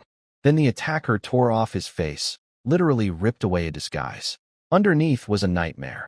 Hairless, skin charred, and rotting like it had been burned then left to decay. Gray-white eyes with no life in them. Missing cheeks exposing teeth. He looked like a dissected zombie. I felt my stomach lurch. So this was what Black Wizard experiments did to people. The zombie apprentice kicked Newt so hard he flew through the air, spinning before crashing down. Blood sprayed from his severed arm, and some droplets landed on the zombie's face and were absorbed into his skin. He kept ranting about how Newt had stolen his potion apprentice spot years ago, forcing him into field missions where Black Wizards captured him and implanted a mental brand. To demonstrate his superior power, he stabbed a dagger into his own thigh. Yellow pus oozed out, filling the air with a stench like rotten eggs mixed with garbage. Everyone on my team covered their mouths, faces white. But when he pulled the blade out, the pus flowed back in and the wound sealed instantly. My disgust was instantly replaced by scientific interest. What incredible regeneration, and a perfect research specimen with zero moral complications. Chip, scan him. I needed full data before making my move. No point rushing in if he was somehow beyond my level, though that seemed nearly impossible. The chip finished scanning. The zombie apprentice, Aichi, had impressive stats: strength 4.5, speed 4.7, constitution 5.0, mental power 17, but declining. His body was in genetic collapse from whatever the Black Wizards had done to him. Newt was in bad shape. Massive blood loss, constitution dropping steadily, but he still had 5 points of mental power, enough for one last spell. He was playing possum, waiting for his moment. Bruce whispered that Aichi had been a talented student who lost to Newt in the annual potion apprentice selection. Without academy support, he'd taken outside missions, gotten captured by Black Wizards, and been experimented on. They'd implanted a mental brand, a soul magic slave mark that killed the victim if the caster died. He'd returned to the academy as either an escapee or, more likely, a planted agent. Aichi kept kicking Newt around, savoring every moment. But Newt just stared back with cold, emotionless eyes, waiting. When Aichi raised his sword for the killing blow, Newt struck. He shouted a command word, and black light erupted from his chest, a wizard tool, a device containing a preloaded first-level spell. A massive black dome expanded outward, covering nearly 100 meters. Everything inside turned black and white. Time slowed to a crawl. Only Newt could move freely. He dragged himself up, walked to the frozen Aichi, took the dagger from his hand, and drove it into Aichi's brain. The field collapsed. Color returned. Aichi fell. Newt collapsed beside him, completely spent. But the chip hadn't registered Aichi's death. I kept watching. Sure enough, Aichi stood back up laughing, pulled the dagger from his own skull. Yellow-green pus leaked from the hole. Through the gap, I could see his skull was hollow. No brain inside. I've been modified. My brain isn't my weak point anymore. Newt's composure finally cracked. He had nothing left. He started dragging himself backward as Aichi advanced with his sword, enjoying the terror on Newt's face. I'd seen enough. Chip, targeting assist. I drew my bow and knocked an arrow. Then I chanted 4 enchantments simultaneously. The chip built all 4 spell models in a fraction of a second, layering them onto the arrow without pause. Explosion, splitting, non-healing, and life force dispersal. Aichi heard my voice and started to turn. The arrow was already flying. Mid-flight, the single arrow split into 10, each targeting a different part of Aichi's body. They struck with pinpoint accuracy. The explosion was massive. Every impact point on Aichi's body detonated like a bomb. His entire form blew apart. Limbs, torso, everything scattered across the clearing in pieces. Aichi's body parts scattered across the clearing. Everyone went silent from the shock. The chip confirmed death, life signs gone, mental power dissipated, flesh rapidly losing vitality. I pulled rubber gloves from my pack and cast a curse isolation spell on them, then started collecting the scattered flesh with obvious enthusiasm. These were priceless research samples, a body modified by Black Wizard techniques with extraordinary regeneration abilities. My teammates watched me cheerfully gathering bloody chunks and assembling them back into a rough body shape. I could feel them edging away from me. Bruce's team looked more frightened of my excited smile than they'd been of Aichi's insanity. Newt, leaning against a tree with his wounds bandaged, watched me knowingly. He's collecting the body for experiments, he told the others calmly. He understood. He was a potion apprentice too. I stored the reassembled corpse using a one-time spatial scroll I'd bought from the academy shop. The silver light wrapped around the body, space twisted, and everything disappeared into the scroll. Expensive, but worth it. Newt was recovering.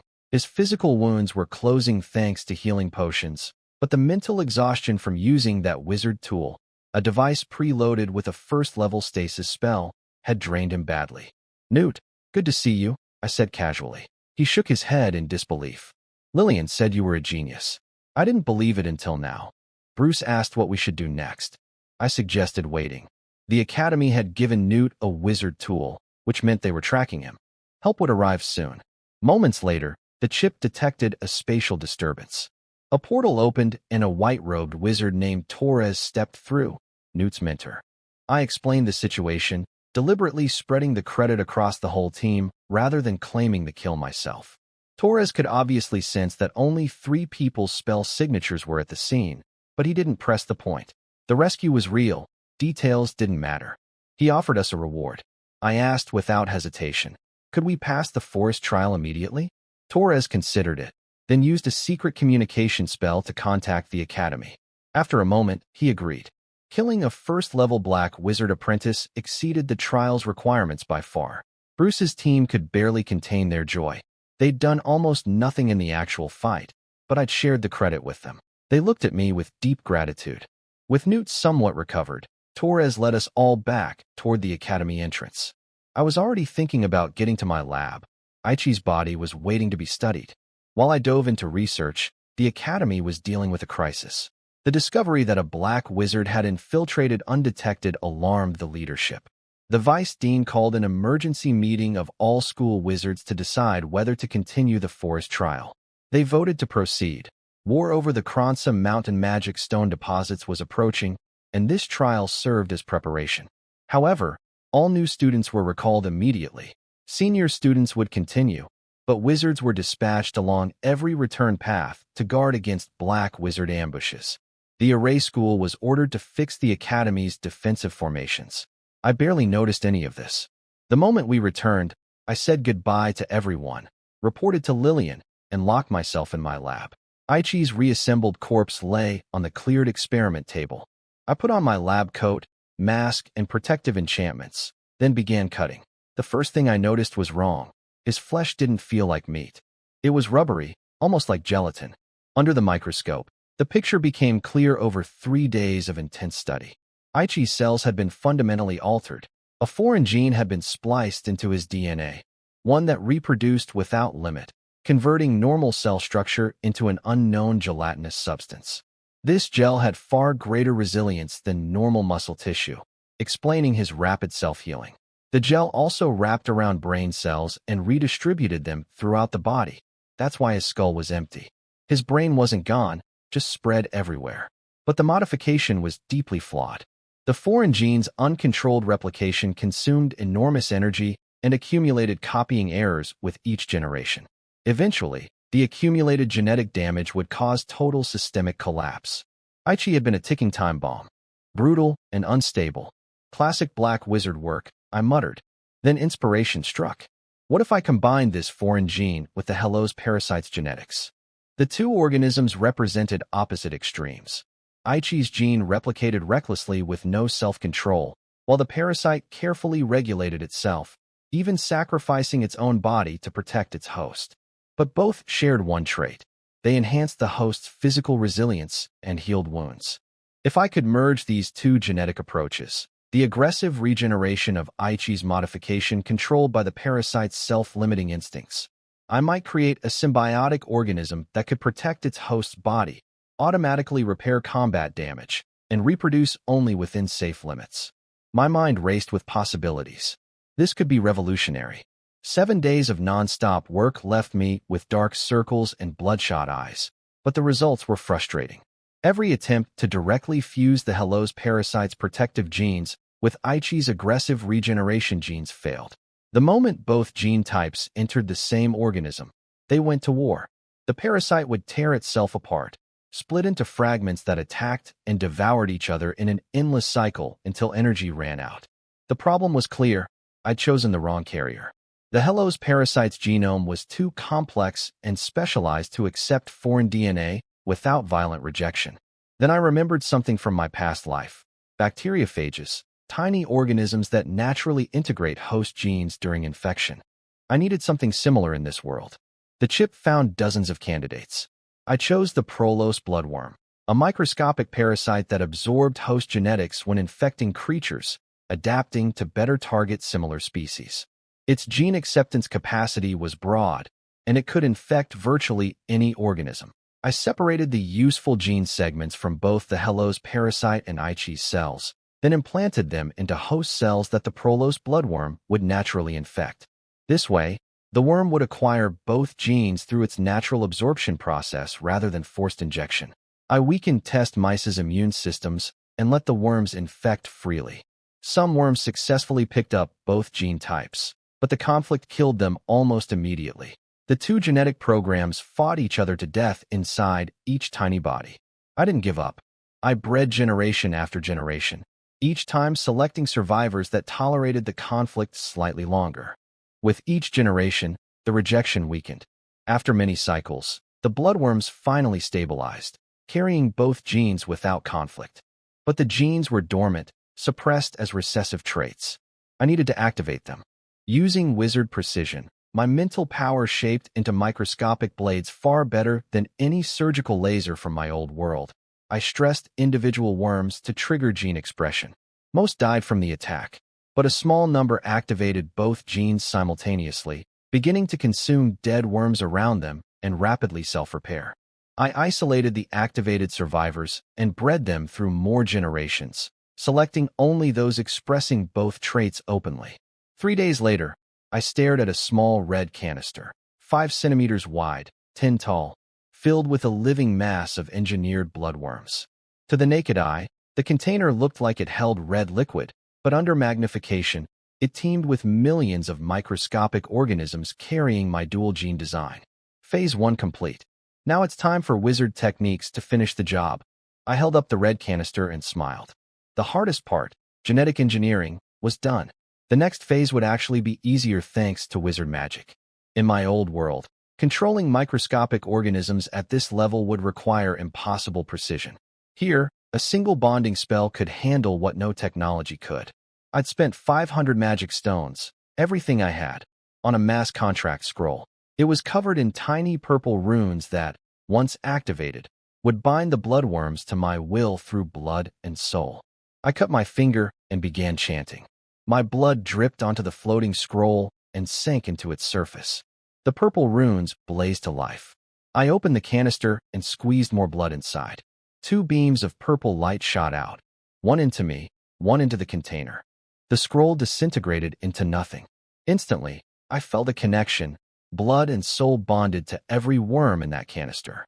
I willed them to move, and they crawled up the container walls obediently. You're not Prolos bloodworms anymore. From today, you're symbiotes. 3 days of testing followed. I infected lab mice and used my control to prevent uncontrolled reproduction. Instead of parasitizing, the symbiotes formed balanced ecosystems inside each mouse, supporting rather than draining the host. The real test. I snipped off a mouse's right front paw with scissors. Then I sent a mental command to activate repair. The bleeding stopped instantly. Red tendrils erupted from the wound, reaching and weaving through the air, fusing together to fill the gap. Within 30 seconds, a complete new paw had grown. Pink, healthy, perfectly shaped. Stable gene integration. No more mutations. I shuddered remembering earlier experiments.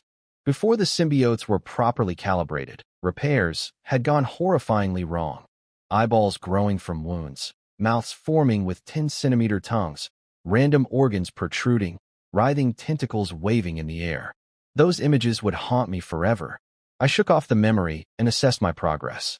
3 more generations of selective breeding, and the symbiotes would fully stabilize their cooperative behavior. Then I could implant them in myself. I wasn't squeamish about hosting microscopic organisms. Humans already carry trillions of bacteria. I'd accepted a quantum chip into my brain in my past life. A few more passengers wouldn't bother me, though I'd definitely be making capsules rather than swallowing the worms directly. Even I had limits. 3 days later, I swallowed the capsules containing my engineered symbiotes. Heat spread from my stomach through my entire body, followed by an intense tingling sensation. The chip's scan showed remarkable results. My stats hadn't changed much physically, but the symbiotes brought 7 new abilities: gene acquisition, ultra-speed recovery, weakness reduction, elemental radiation resistance, self-gene repair, gene lock, and ultra-speed energy conversion. My recovery speed now exceeded my body's natural limits. Even more surprising, the symbiotes were absorbing ambient radiation and evolving, gradually increasing my affinity with all elements. I held up my finger, and a flame appeared with barely any mental effort. My fire element control had noticeably improved. My appearance changed too. My hair turned red and my eyes became crimson from the symbiote integration. The red hair was too conspicuous, so I used mental commands to turn it black. The red eyes I kept. Plenty of people in the academy had unusual eye colors. Weeks passed, I focused on potion making to solve my magic stone shortage. I deliberately brewed a slightly flawed secondary life potion. Producing a perfect one this early would attract too much suspicion. I intentionally made a few timing errors to create a barely successful result. I brought it to Lillian. When I told her I'd brewed a successful potion, her voice shot up in shock. She tested it thoroughly, checking the spirit fruit processing, the dilution, the ISO root timing, the mental power control. She found real flaws, but the bottom line was clear. I produced a working potion. You really are a genius at potion making, she said, beaming like she'd found a treasure. Then her expression turned serious. She asked about my plans, mentioning that war was likely coming and the academy wasn't safe. As the Limit School's only successor, she couldn't guarantee keeping me away from the front lines, unless I left. I'll follow your arrangements, teacher, I said. She nodded with satisfaction. As I turned to leave, she called out one last time and tossed me a necklace. It contains an instant first-level spatial transfer spell. Even against a full wizard, it will guarantee your escape. Before I could thank her properly, an invisible force pushed me out the door and it slammed shut. I stood in the hallway, looking down at the necklace in my hands. I bowed deeply toward the closed door, then turned and walked away.